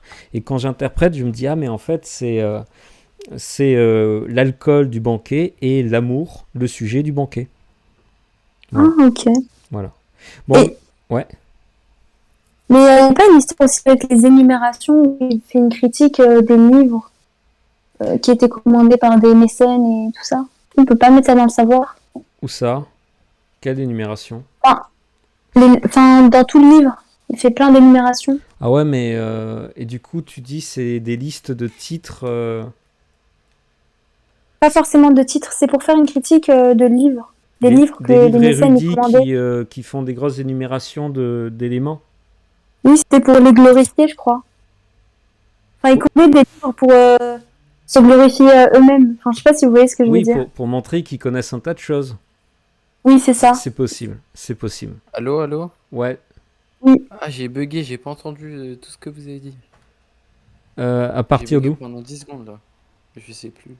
À partir des Non, c'était énumérations? après. Non, c'était après Eratosthène. Ah oui. Je disais quoi? Comme quoi, c'était Eratosthène. pas. C'est un astronome. Mais où est-ce que tu es Oui, allé non, mais pêcher juste ton après. Erastuta? Oui, oui, non, mais Vous j'étais en train de disiez checker. que... Non, je disais que l'apostrophe buveur très illustre et vérolé très précieux, Ouais. ça renvoie directement au banquet. Ça renvoie au dialogue Ah, ok, ok. platonicien qui met en scène des buveurs discutant de ce qu'est l'amour, qui renvoie au thème de la vérole. Et donc en fait, Ok, d'accord. c'est littéralement une manière de décrire ce qui se passe dans le banquet de manière grotesque. C'est le Silan, tu vois, c'est une apparence grotesque qui cache un savoir secret, enfin un savoir caché, à savoir de quoi parle le banquet. D'accord. C'était un mathématicien, t'avais raison. Philosophe. Ah mince alors, attends. Ah, tu peux être mathématicien et philosophe. Ah, chez Y, ouais. Ah ouais. Plus grand savant du 3e siècle avant Jésus-Christ. Mais Ok. du coup, le prologue, j'ai l'impression que c'est un peu l'extrait Clé. qui va faire toute l'œuvre, quoi. Mais... C'est incontournable. Ah, mais d'ailleurs, je suis bête, mais on va le faire en fait, Myriam. On va le faire avec Elias. Je te l'ai donné, Elias, De- le prologue. Ok. De quoi? Hein? Ah non, je crois que j'ai pas le prologue, moi. Ah, je t'ai pas donné de prologue. J'ai fait le fifou si je t'ai Je pas sais donné de pas. prologue. Ah ouais, Attends. non, j'ai vraiment... Mais moi, c'est mort. Je peux rien changer parce que Ouais, je sais. j'ai envoyé mes textes déjà. T'as peur là? Non, non, c'est pas grave. Là, on est en train de voir le prologue. T'as un peu peur quand même. Mais du coup, t'as quoi comme texte? C'est moi qui les ai choisis ces textes. Je me souviens jamais. C'est mon prof, en fait. C'est la vérité. Attends. Attends. Bon, bah... Non mais attends, c'est une blague. Tu m'as pas Les, donné le les prologue. textes que je regarde là, c'est des textes que t'as envoyés? Ah, tu m'as mis portrait Non, je te jure de que la je t'ai, bruyère. je te jure que je t'ai pas mis ça. Tu m'as mis. Attends. Attends, peut-être Giton, d'accord. La vie des télémites, Eudémon, et Je l'adolescence de te, Gargantua. je te jure que non. Ouais, comme ça. Non mais t'es sûr que on n'a pas eu un Tu problème? veux, je t'envoie ma lecture linéaire, hein? Hein? Mais t'es Ouais, mais sûr là, que c'est mort, je t'as, peux pas t'as- modifier. t'as Là. pas laissé des vieux textes de ta prof d'avant? Si, mais tu m'avais dit de laisser 2 textes. Ah De la mince, prof, on s'est et pas tu m'en as compris. rajouté un. On s'est pas compris dans les différentes versions. Si, regarde sur Insta, je te remets le message. Tu m'as dit, ouais, laisse le chapitre 16 et l'autre, Chapitre et tu m'as 16. rajouté un texte. Ouais, ou je sais plus c'était Je quoi. t'ai mis Giton. Voilà, c'est ça. Tu m'as mis Giton et le. Ouais, c'est ça, bah c'est tout. Ah, ça y est, je me souviens. Ah Non, non, et tu m'as mis Eudémon. Et tu m'as mis Eudémon. Ouais, mais par Ou la contre, vie de tes lèvres. je t'ai mis un. Je te cacherai pas, je sais pas qu'est-ce que j'ai fait, je t'ai mis un texte de merde. Il y en a un, C'est quoi le texte? c'est de l'adolescence de Gargantua. Je sais pas qu'est-ce qui m'a pris. Alors là, Pourquoi il est éclaté celui-là? Ouais. Je sais pas qu'est-ce qui m'a pris, hein. Franchement, je J'espère pense je vais que pas c'est tomber un dessus, hein. oubli. Non, mais ensuite, t'auras un commentaire, tu vois, mais il est clairement pas intéressant. C'est pas intéressant pour la disserte. Ouais. Ah, Bah, j'ai en vrai, déliré. peut-être. En vrai, c'est pas grave s'il les comprend là maintenant. Oui, oui, de Ah toute ouais. façon, on fait le taf. Moi, je me disais, le prologue, c'était trop important. Oui, Tout mais ça. ensuite, le prologue, le truc Ouais, que je me suis dit, c'est que c'est trop c'est la long. base. C'est quoi? C'est trop long. Bah, trop long, après, chacun raccourcit son truc, quoi. Ouais. Bah, nous, je crois qu'on a tout le prologue. Hein. Ouais, mais ça, c'est ton prof qui est honteux. Attends, j'ai demandé à quelqu'un qui avait aussi Gargantua, et il avait des textes, mais je sais pas si on a les mêmes. Bah, Attends. ensuite, moi, je pourrais te le présenter, le prologue, hein, Myriam. Ah si voilà, tu c'est veux bon, le j'ai reprendre. retrouvé le fichier qu'il m'avait envoyé. Alors lui, il a quoi? Il a le prologue, il a Gargantua pisse sur Paris, Picrocole part en guerre, et il a un texte... On va vérifier, il a un extrait, quoi. Par contre, la bruyère, il est bien. La bruyère, il est bien. La Bruyère? Ouais. Mais j'espère que je vais pas tomber sur Gargantua. Moi, c'est soit Fleur T'as du ses Mal, textes soit aussi. Bah, la je princesse sais de pas Clèves. pourquoi il dit ça. Tu l'as lu, De quoi? Gargantua? Ouais, en vrai, je l'ai lu, hein. Je l'ai pas fini, mais j'ai lu Mais une pourquoi t'as partie. pas envie? De quoi? Bah, Bah parce que je suis plus à l'aise sur d'autres trucs. sur quoi? Fleur du Mal, Ah, c'est c'est plus un truc perso. intéressant. Ouais. Mm. Ouais. Après, si je tombe, c'est pas grave, hein. Mais on fera avec. Non, mais par contre, ouais, c'est Et bête quand Molière, même. ça a l'air bien aussi. Molière, c'est pas mal, T'as hein. ses textes, t'as ses Ouais, j'ai textes ça. aussi. Ouais, Oui. Ok. ouais. Mais tu vois, c'est le problème de la littérature d'idées. Je m'en souviens, hein. Tu sais, on l'a fait un peu à la toute fin. Mm. Bon. Bon, alors Et attendez. si je vais voir l'examinateur et je lui dis, ouais, je me suis trompé de texte, tiens, je te donne celui-là. Non, te À prends la pas la place. tête, Elia, ça sert à rien. Non, non, vraiment, Ok. ça sert à rien, tu vois. C'est pas que ça va t'handicaper de pas avoir le prologue, hein. Euh, Mais c'est juste que ça va faire un texte qui est un peu, il est un peu inutile, quoi. Ouais, genre, c'est du vent un peu. Ben, c'est pas percutant. Les autres sont Ouais, ouais. percutants. Là, c'est un Mm. truc. Je pense qu'il était déjà présent. Je le connaissais, donc je me suis dit bon, ben c'est bon, il va garder celui-là.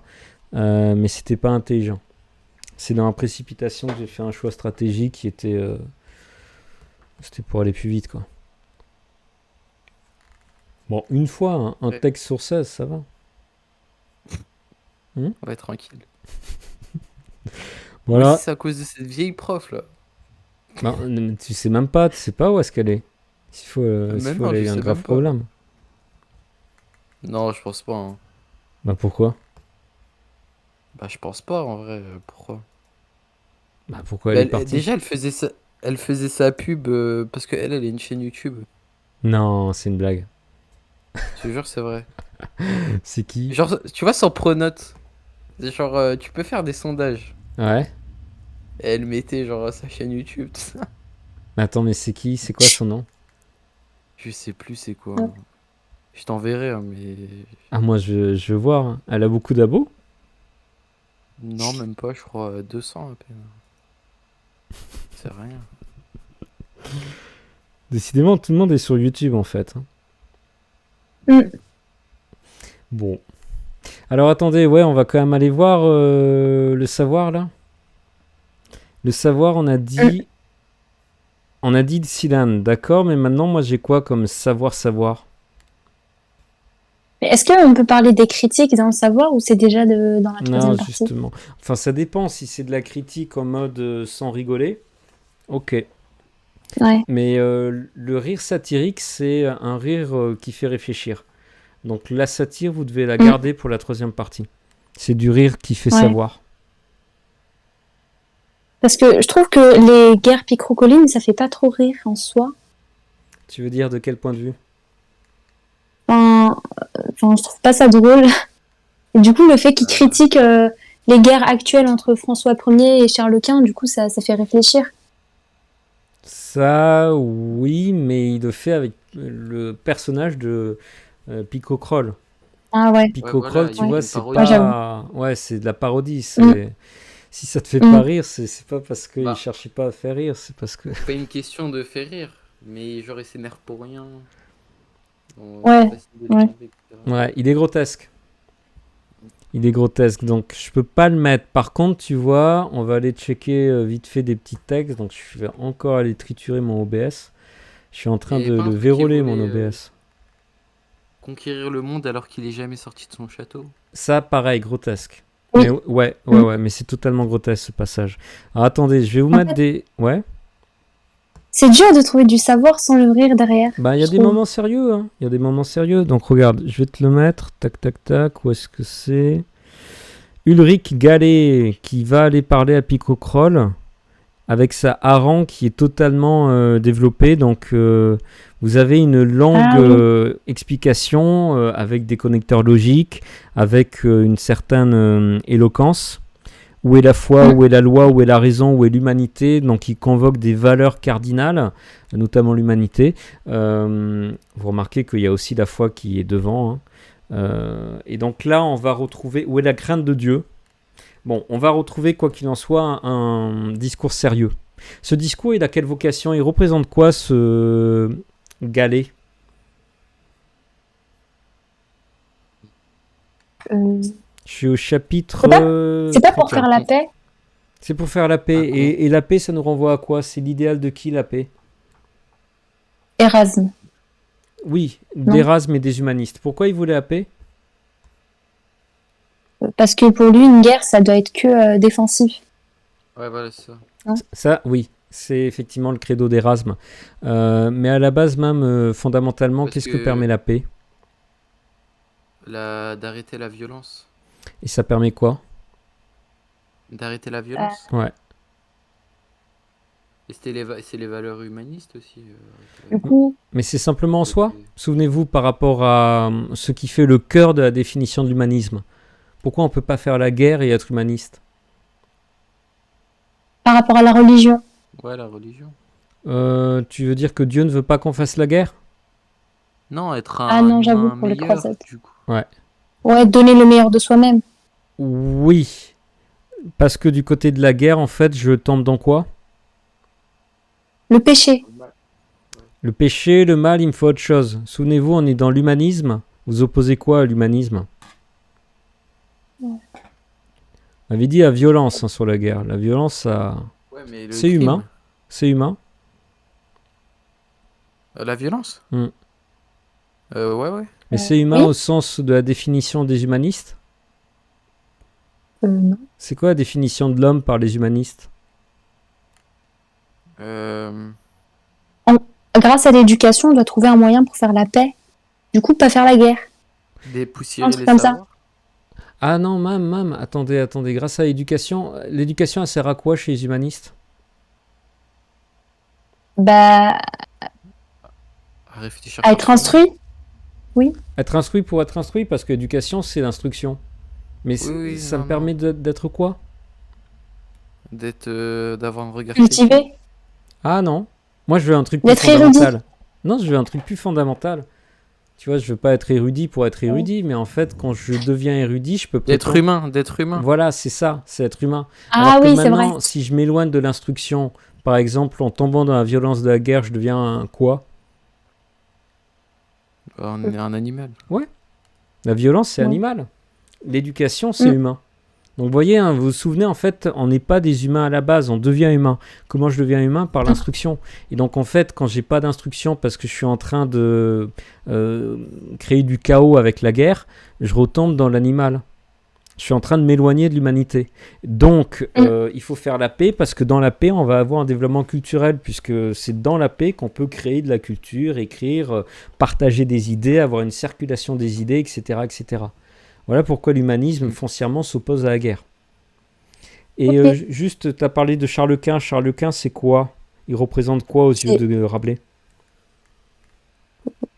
C'est Picrochole, c'est le roi d'Espagne, non? Ouais, mais c'est quelle caractéristique, c'est quel type de pouvoir? Un Autoritaire. pouvoir Et autoritaire.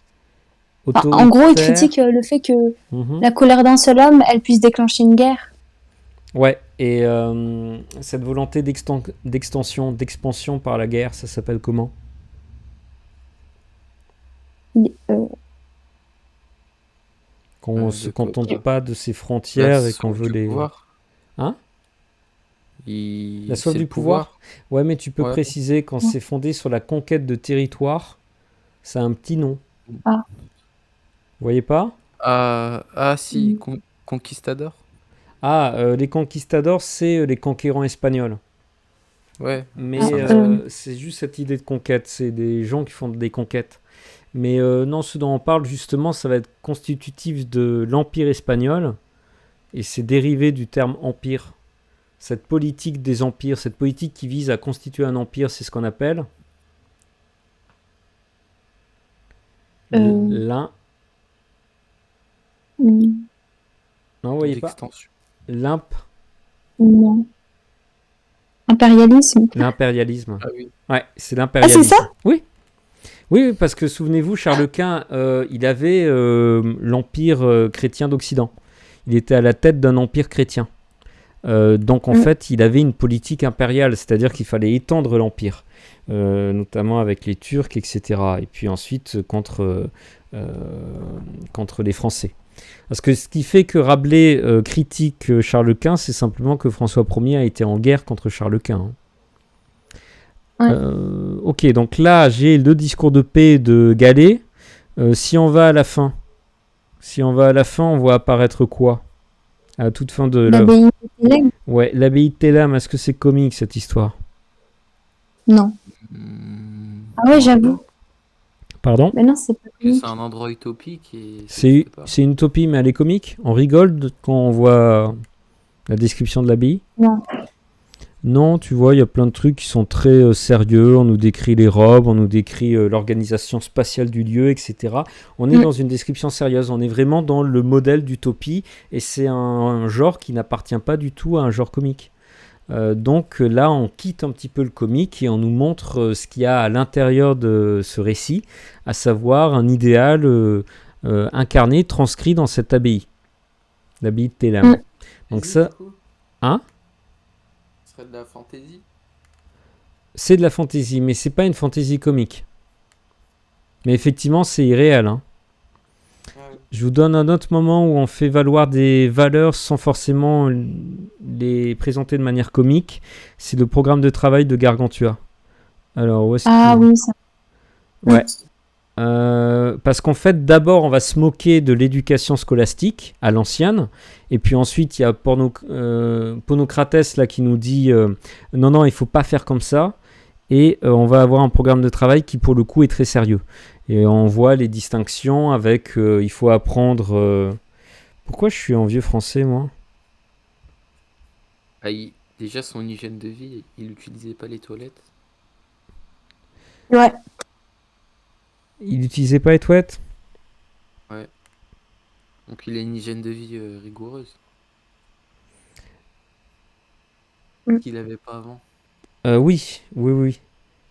T'as aussi, t'as vraiment tout, parce que même s'il y a une énorme exagération, une accumulation de références, en fait, ça reste quand même valorisé de A à Z. Hein. C'est pas pour rigoler de Ponocrates, c'est pas pour rigoler de Gargantua et tout.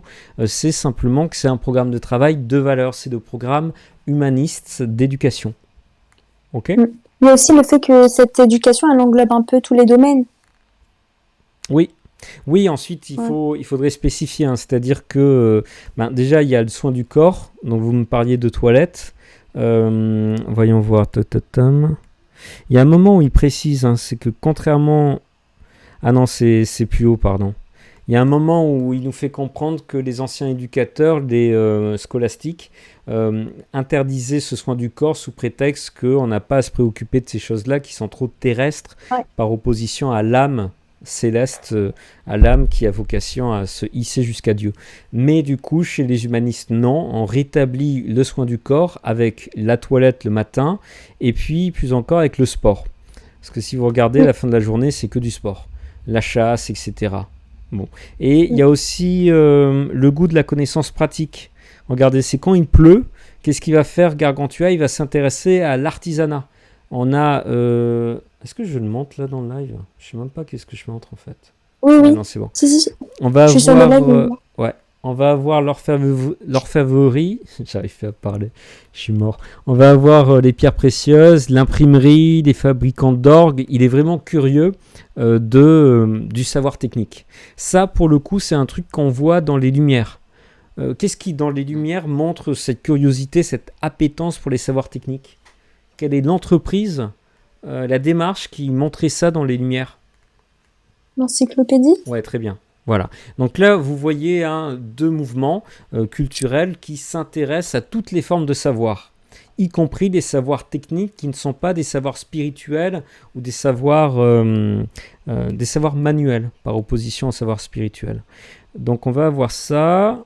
On va aussi avoir, donc je vous montre ce qui me semble plus porteur que le torche-cul. C'est... où est-ce que c'est?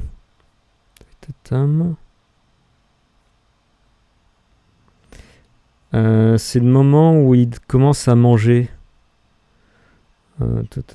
Jouer à la pomme. Non, c'est plus bas. Il commence à manger. Ouais. Il mange et en même temps il parle de ce qu'ils sont en train de manger. Voilà, c'est là. Alors, si bon semblait, on continue la lecture, où ils commençaient à deviser joyeusement ensemble, parlant durant les premiers mois de la vertu, des propriétés, de l'efficacité et de la nature, de tout ce qui leur était servi à table. C'est-à-dire qu'ils sont en train de manger et en même temps ils réfléchissent aux aliments qu'ils consomment, notamment dans une perspective médicale et diététique. Donc là, il y a un rapport entre le savoir théorique... Hein ? Ils discutent du savoir en fait. Mais on est surtout dans une application pratique, tu vois, parce qu'on ne se contente pas de savoir, on agit en fonction du savoir et donc je mange ce qui est bon pour mon corps. Voilà.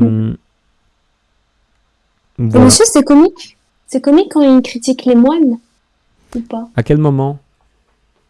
Il y a différents moments. qu'à un moment, ils sont à table, je crois, et ils critiquent les moines. C'est vers la fin. Ouais, c'est quand il parle à Frère Jean. Oui. C'est quand il fait la rencontre de Frère Jean et puis du coup Frère Jean il dit je suis un très bon moine et en fait c'est un moine feignant. C'est-à-dire qu'il essaie d'expédier ses rituels, ses cérémonies pour pouvoir boire et compagnie. Ouais, mais c'est une critique qui n'est pas virulente, hein. C'est pas une manière de dire qu'il faudrait arrêter avec les moines, c'est simplement qu'on rigole bien de cette espèce de gourmandise des moines. Là, ça doit être Rabelais qui se souvient de ses camarades quand il était moine. Ouais, ok. Et il y a aussi le fait que les moines couchent avec les femmes des pèlerins. Ah oui, pendant qu'ils sont... On se moque des pèlerins aussi. Ouais, alors les pèlerins, c'est très important par contre, mais ça va être dans la moquerie. Mais en gros, les pèlerins, ils sont représentatifs de la superstition. Là, attendez, je vais le montrer maintenant. C'est quand on les a mangés en salade. Où est-ce que je suis? Religieuse.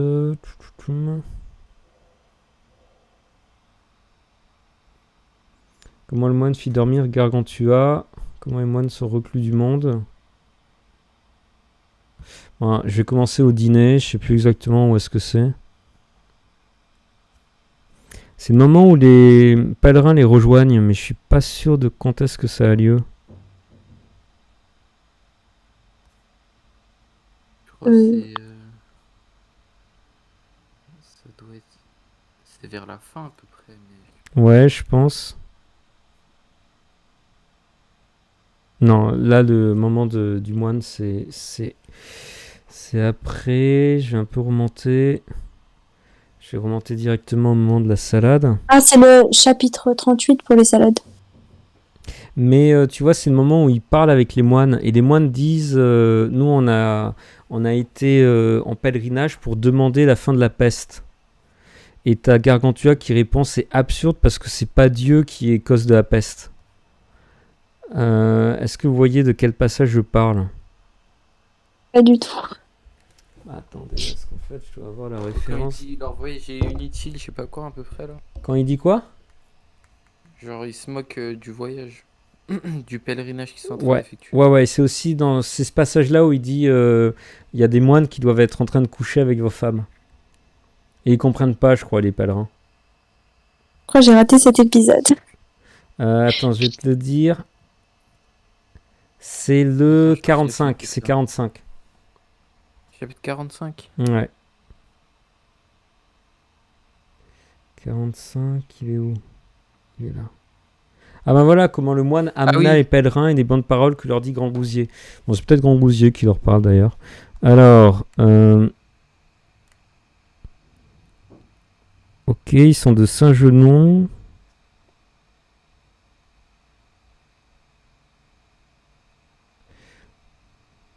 Voilà, il se plaint et leur dit vos voyages sont oisifs et inutiles.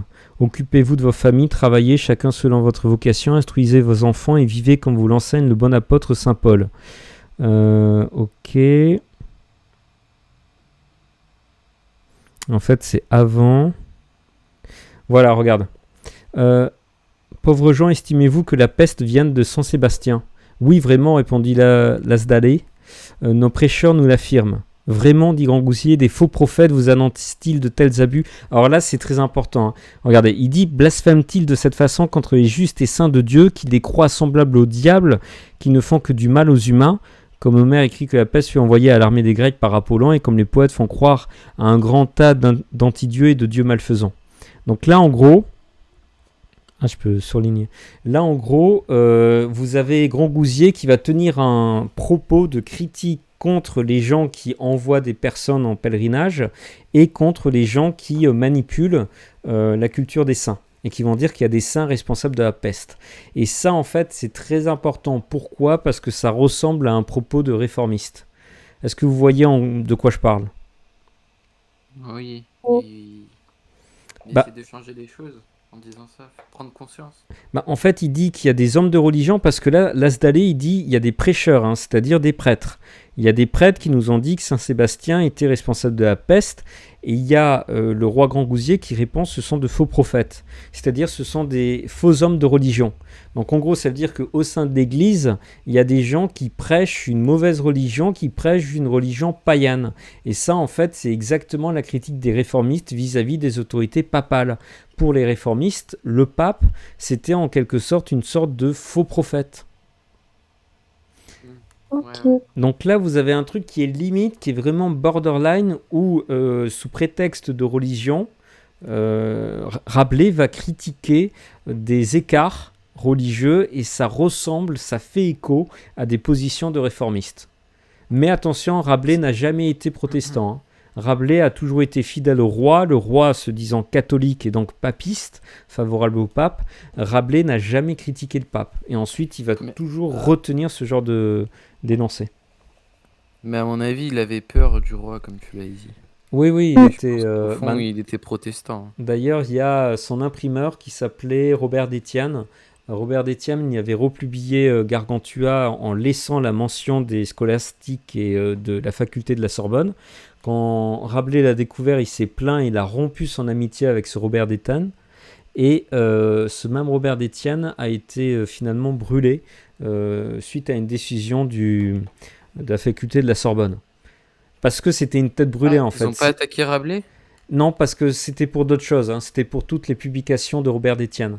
Mais c'était un type qui était un peu provocateur. Okay. Mais par contre, ça en faisait partie. Hein. Mais du coup, c'est pour vous montrer que Rabelais avait raison. Hein. Rabelais, ensuite, il a dit non, c'est terminé, je ne veux plus entendre parler de ce type, je ne connais pas. Ah oui. Mais voilà, à l'époque, ça chauffait. Mais c'est bizarre qu'il soit pas protestant alors qu'il critique le système. Il n'est pas évangélique? Enfin, Ah non. Évangéliste, ça sera aussi une manière de rompre avec le papisme. mais Rabelais, il percevait pas un salaire. Rabelais a Qu'il fait laissait des, faire ce Rabelais qu'il a fait des voulait, là. démarches auprès du pape, hein, quand il a été excommunié en raison de ses études de médecine, et ensuite en fait il s'est retrouvé en mission diplomatique et était secrétaire pour je ne sais plus quel archevêque, et à cette occasion il s'est fait réintégrer dans les ordres. Il a fait une lettre auprès du pape et toute une démarche, et le pape l'a réintégré. Donc en fait Rabelais il est plutôt... ensuite il a un siège à Meudon, donc il s'occupe d'une église à Meudon, et il est très pisse, hein, il cherche pas la guerre, hein. C'est pas un provocateur. Voilà. Ok. Mais du coup, Il n'était pas protégé par Jean du Bellay ou quelque si, chose comme ça? voilà, si c'est lui. C'est Jean ou c'est attends, parce que t'as Dubélé le poète, c'est l'oncle du C'est poète. Jean. Ouais, c'est ça, je crois. C'est Jean et c'est C'est Jean. Paul. Il y a un Paul Dubélé. Non, c'est Joachim, non? Ah Joachim oui, du non, Bellay. t'as raison, c'est Joachim Dubélé, donc le protecteur c'était Jean. Ouais, c'est ça. Ouais, c'est ça. Et c'est en mission avec Jean qu'il est allé à Rome. Oui, c'est ça. Ouais. Et Jean n'est pas qu'archevêque, hein, il est cardinal. Ok. Ouais. Ouais, et puis il était notamment question de la paix entre François Ier et Charles Quint. Mm. Bon, mais il a été plutôt spectateur, il a pas eu un rôle politique actif, Rabelais.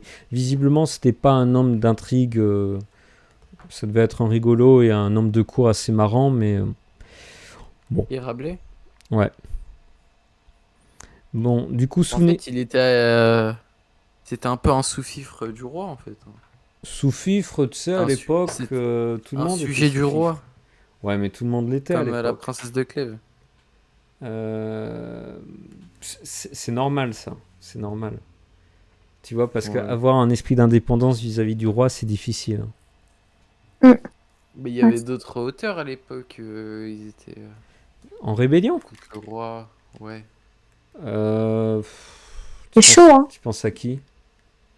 Je sais pas, mais c'est sûr. Tu vois, même si je te donne La Fontaine. La Fontaine, bon, c'est sous la monarchie absolue de Louis XVI. La Fontaine, il a écrit des poésies en réaction à l'arrestation de... Ah zut, comment il s'appelle? Louis XVI.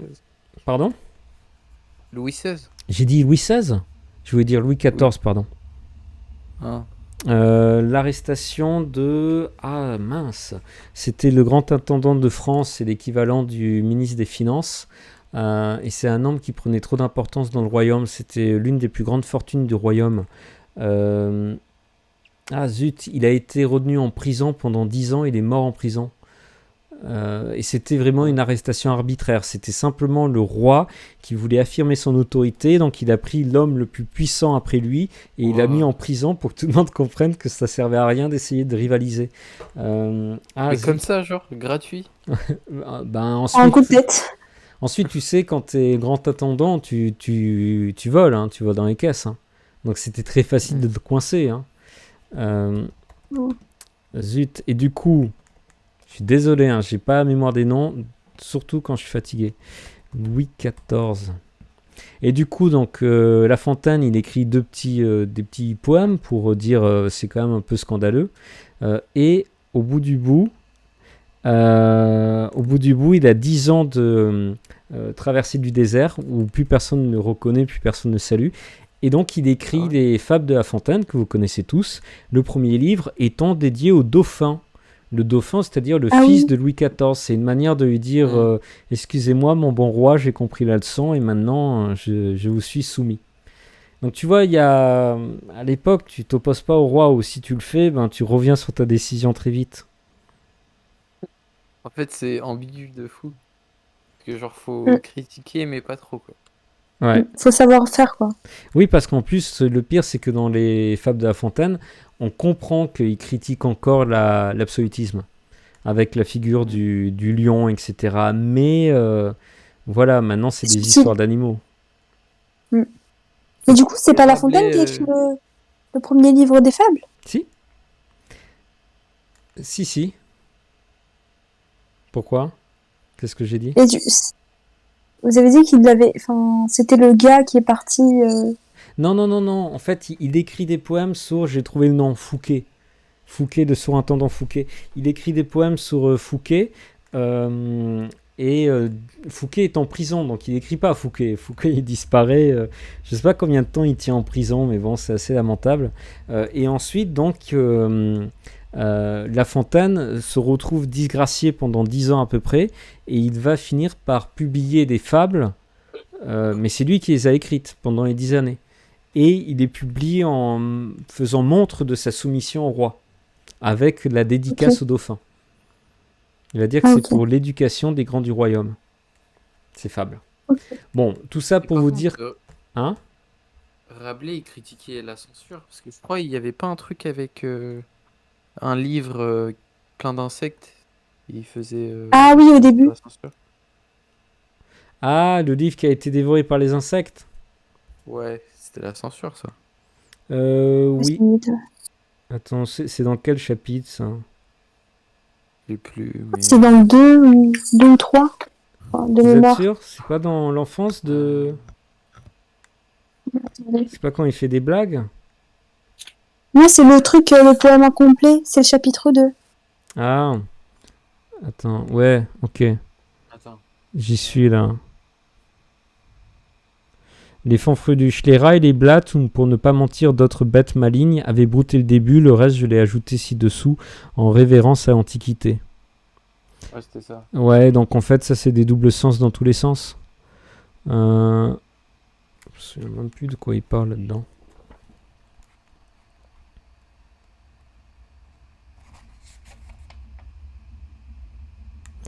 Ouais. Fanfreluche antidoté.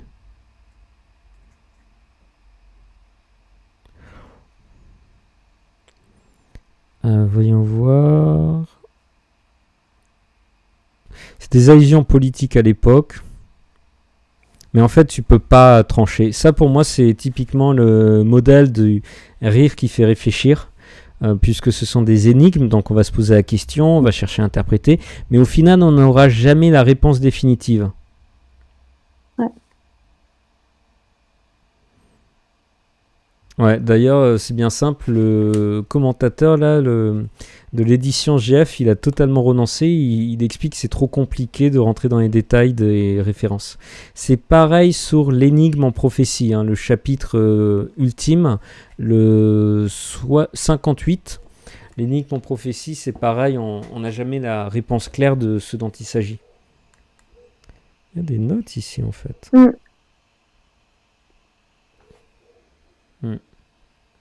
Donc voilà, ça sera un truc qu'on pourra mettre dans la dernière partie, je pense. Alors, est-ce que c'est bon pour vous sur les questions du savoir? Oui. Ouais, c'est bon.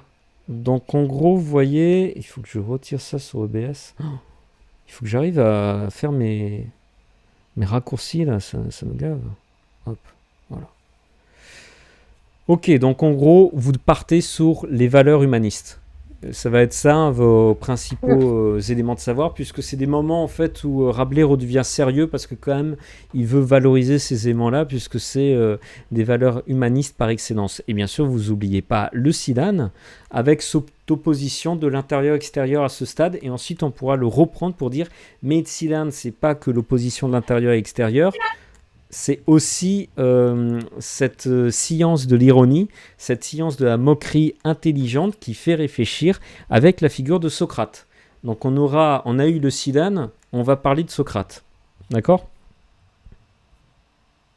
Je vous ai rajouté l'inclusion des femmes. Vous pouvez faire un petit focus sur le féminisme, entre guillemets, de l'abbaye de Thélam, puisque les femmes sont comme les égales des hommes dans l'abbaye de Thélam. En tout cas, il y a une place qui est réservée aux femmes. C'est assez innovateur pour l'époque quand même. Mais bon, c'est une utopie de Rabelais. Ok ? Ah, donc lui, il était un peu avec les femmes, tout ça. Oh, franchement, je ne saurais pas le dire. Je ne saurais pas le dire, mais d'après ce qu'on lit dans l'abbaye de Thélam, ouais. Est-ce qu'il s'est battu pour la reconnaissance du droit des religieuses, par exemple? Ça, je ne saurais vraiment pas le dire. Mais elle devient quoi, Gargamel? Il n'en est plus question, non? Et les femmes, ils avaient le droit de s'instruire? Non. Ils avaient pas le droit de Enfin, lire des livres? si, bien sûr, les femmes de la noblesse et des femmes haut placées, en fait. Et il y a notamment des femmes autrices. Hein. Tu as des poétesses comme Marie de France, etc., qui ont énormément fait pour la langue française et l'amorce d'une littérature française, en français. Mais c'est extrêmement rare, en fait. C'est vraiment Ouais. très, très, très rare à l'époque. Dans les milieux aristocratiques, oui, les femmes peuvent s'instruire. Ensuite, il est très clair qu'il y a une répartition des rôles. L'autre question, c'est les sœurs, les religieuses, parce qu'en fait, elles ont quand même, comment dire, une propension spirituelle, une vocation spirituelle en tant que religieuses, mais elles sont subordonnées de manière écrasante à l'autorité des hommes dans l'Église. Voilà, une religieuse, quand bien même elle gère un énorme monastère, elle va encore avoir un statut d'infériorité totale par rapport à un homme, par rapport au premier prêtre venu. Ok. Voilà. Alors, Monsieur, ouais, est-ce que on a le droit dans une dissertation de mettre des anglicides ou pas? tu penses à quoi? Par exemple, je pense au verbe se baser, par exemple. On nous a dit que c'était interdit. Se baser? Oui, parce que ça vient de l'anglais. Se baser? Oui. Je sais pas, c'est ce que notre prof il nous a dit. Ta prof? Mais Ouais, c'est ça. elle a quel âge, ta prof? Non, ça va, ça va. Elle est Elle est jeune? pas trop vieille. Ouais, genre la trentaine. Elle a la trentaine et elle veut pas qu'on dise se baser? Oui, à chaque fois qu'on mettait ça, mais elle faisait des grosses ratures, genre c'était faux pour elle. Elle enseigne le latin? Tu peux dire s'appuyer. Ouais, je pense. Se fonder sans crédent. Se fonder Ouais. sur sans crédent. Elle enseigne le latin dans ton lycée? Non, non, non. C'est pas une lettre classique et elle est rageuse comme ça.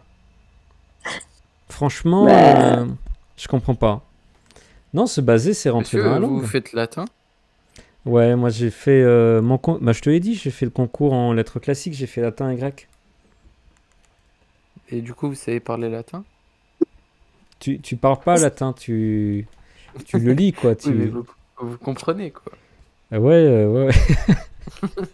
Non, mais en plus, ouais, je donne encore des cours de latin. Mais c'est dur le latin. Moi j'ai fait 3 ans de latin, c'est chaud. Ah, Euh, moi, j'ai pas fait de latin. C'est quoi? Moi, Bah. je les voyais bizarrement, ceux qui prenaient cette option. Pourquoi? Je sais pas, moi, qui prend latin. C'est les intellos? Trop snob. Non, mais c'est pour gratter des points, quoi. Mais Ouais, c'est- j'avoue. mais Moi j'ai fait ça pour les ça, points. c'est bizarre ça. C'est bizarre d'être tactique comme ça. Moi, je trouve pas ça bizarre. Mais Ouais, oui, mais, on s'est fait douiller. On nous a dit qu'on allait avoir 50 points, on en a eu 20 au final. Pourquoi? Je sais pas. Enfin, c'était pour C'est le la brevet. réforme. Oui, Ah, vous aviez Ah ça ouais, au d'ailleurs, brevet? le brevet... oui. Oui, parce que c'était Bah en oui. continu. Ouais. Ouais, d'accord. Mais je sais pas qu'est-ce qu'ils ont fait alors. Je sais pas pourquoi ils vous ont retiré des points. Mais non, mais le latin, c'est bien. C'est spécial. Non, bah pourquoi? C'est dur. En fait, faut juste s'entraîner à mort, c'est tout. Hein. Ouais. Non, mais je t'assure, ensuite. Ouais. Mais honnêtement, ça vous sert à quoi dans la vie de tous les jours? À parler bien. Pareil. Non, je te jure, hein, c'est une base du français. Le Oui, français ça, se je base sais. sur le latin et du coup, ça te permet de mieux comprendre la construction grammaticale, ça te permet d'avoir des tournures plus élégantes et ça te permet de comprendre l'histoire de la langue. Mm. Je sais plus quel mot on avait tout à l'heure. Tu vois, par exemple, bon, c'est pas du latin, c'est du grec, mais pédéraste, dont on a parlé tout à l'heure, je l'ai identifié, je le C'est savais. grâce au latin. C'est pas, non, c'est grâce au grec. Au grec, ok. Ouais, mais tu vois, Paideia et Raston, ça c'est du grec et je le sais parce que j'ai fait des lettres classiques. Mm. Ensuite, Ok. tu peux me dire, mais ça sert à rien concrètement, quotidiennement, hein, mais t'as raison, mais ensuite ça te permet C'est du savoir. ça te permet de mieux comprendre des textes parce que tu vois, t'en Rabelais, lui, il connaît à fond le latin. Donc quand il choisit un mot, il le pense aussi en latin. Et du coup, l'hébreu, vous avez pas appris? Non, non, non. C'est plus dur? Je pense. C'est une langue sémitique. Moi j'ai appris l'arabe. L'arabe, c'est très compliqué à Littéraire? apprendre. Ouais, avec Pourquoi les c'est compliqué? dishams et tout ça. C'est pas le même mode d'organisation. C'est pas du tout la Ouais. même organisation. Tu vas avoir des chames verbales, par exemple. Tu as 10 chames qui sont construites sur trois syllabes. Je te donne un exemple. Attends que je me souvienne. Oh mince. Étudier, c'est darasa. Darasa, donc c'est trois syllabes. Et tu peux constituer des mots avec ces trois syllabes. Par exemple, madrasa, c'est l'école. Euh, Yudrisu, c'est j'étudie, j'apprends. Oui. Je me souviens plus. Qu'est-ce que je peux faire avec Genre, en ça? gros, juste si tu déplaces les syllabes, Ouais. Oui, oui, c'est ça. ben, Et tu peux faire un nouveau mot. voilà, c'est ça. Donc c'est très mathématique. Du coup, tu te dis, mais c'est génial, ça simplifie beaucoup de choses. Mais Mais, c'est du, dur, mais hein. c- du coup, c'est pas du tout le même fonctionnement qu'une langue. Comment on dit déjà? Nos langues, elles sont quoi? Le français, c'est indo-européen. Latine. D'origine latine et indo-européenne. C'est pas du tout la même Ah. chose, une langue sémitique. Mais c'est une question d'habitude. Après, ça fait une gymnastique du cerveau. Oui, oui, mais Et c'est comme les l'anglais, vous êtes déclinaisons bilingue? latines. Hein? Oh non, pas ça. L'anglais.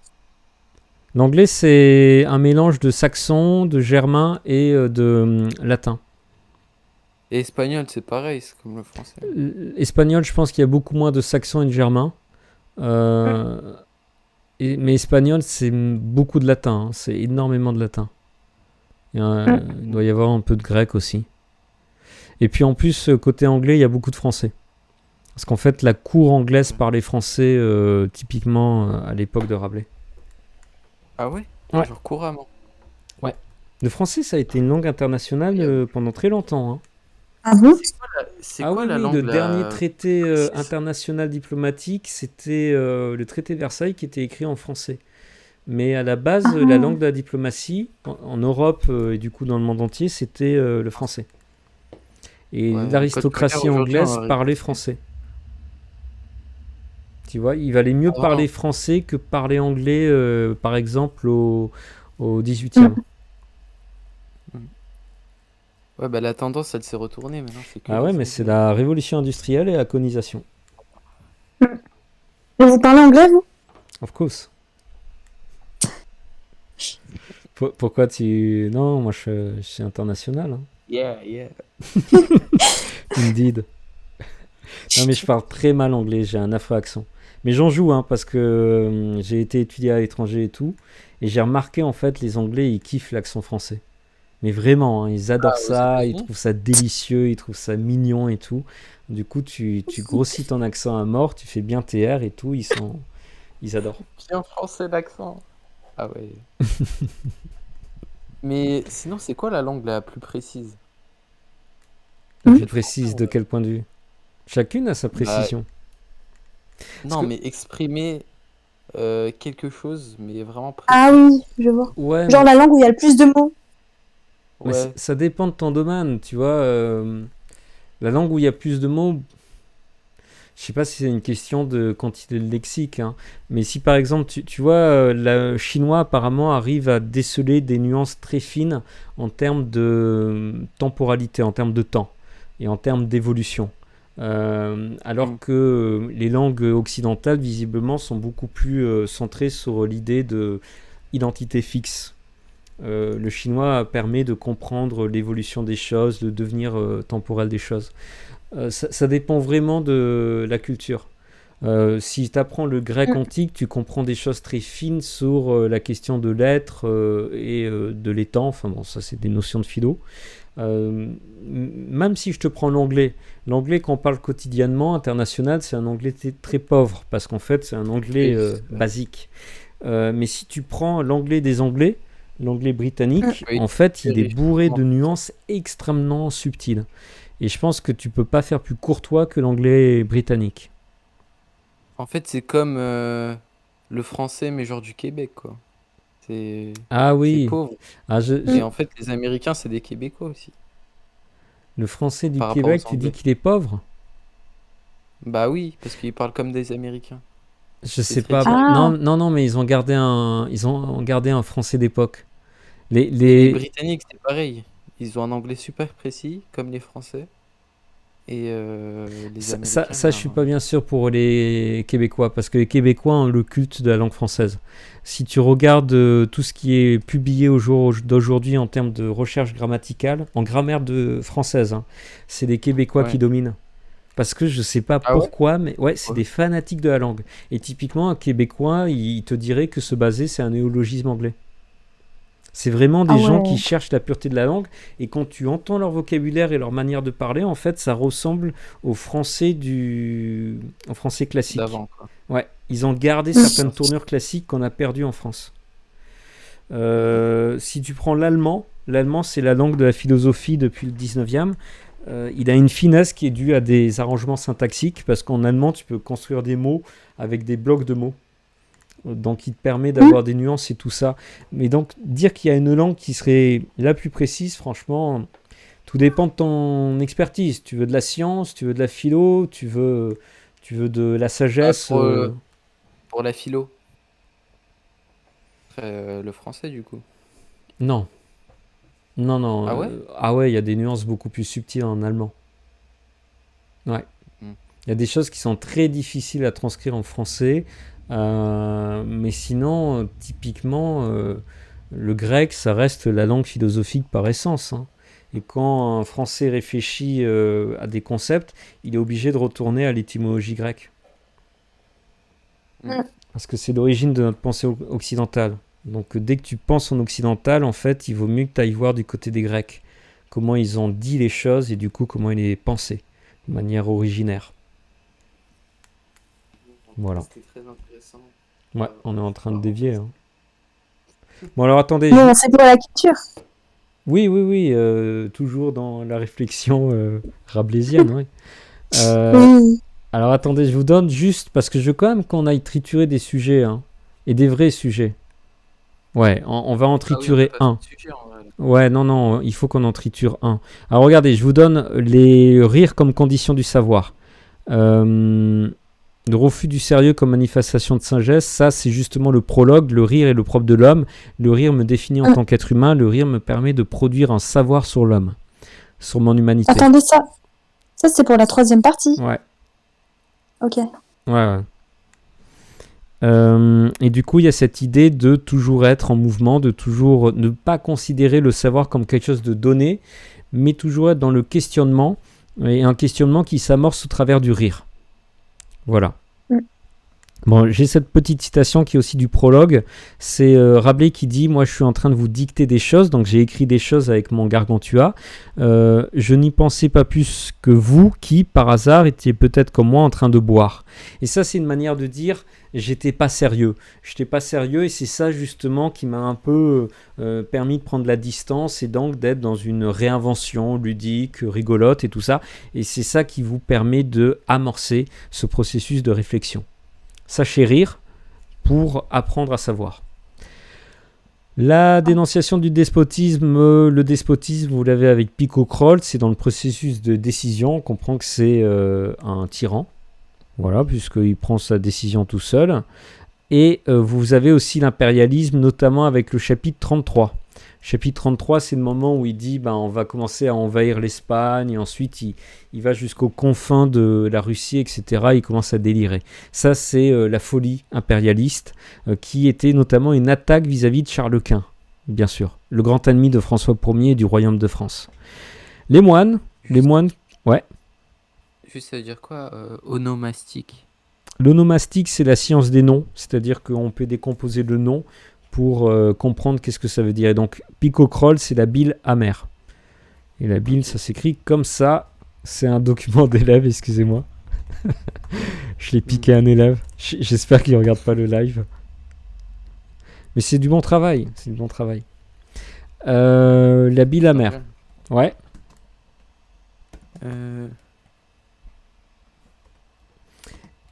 Ensuite, j'ai mis la superstition. Et donc, je vous ai mis cette idée de, attention, on est borderline parce que ça ressemble à la réforme, mais on rigole, hein. On le fait au travers de ces figures ridicules que sont les pèlerins. et le ridicule des scolastiques. Alors, vous vous souvenez qu'il a remplacé scolastique par sophisme parce qu'il avait peur d'avoir les foudres de la Sorbonne. Donc ça, souvenez-vous, dès qu'on a sophiste, en fait, ça renvoie aux sorbonnards, aux gens de la Sorbonne. D'accord ? Voilà, Ok. voilà.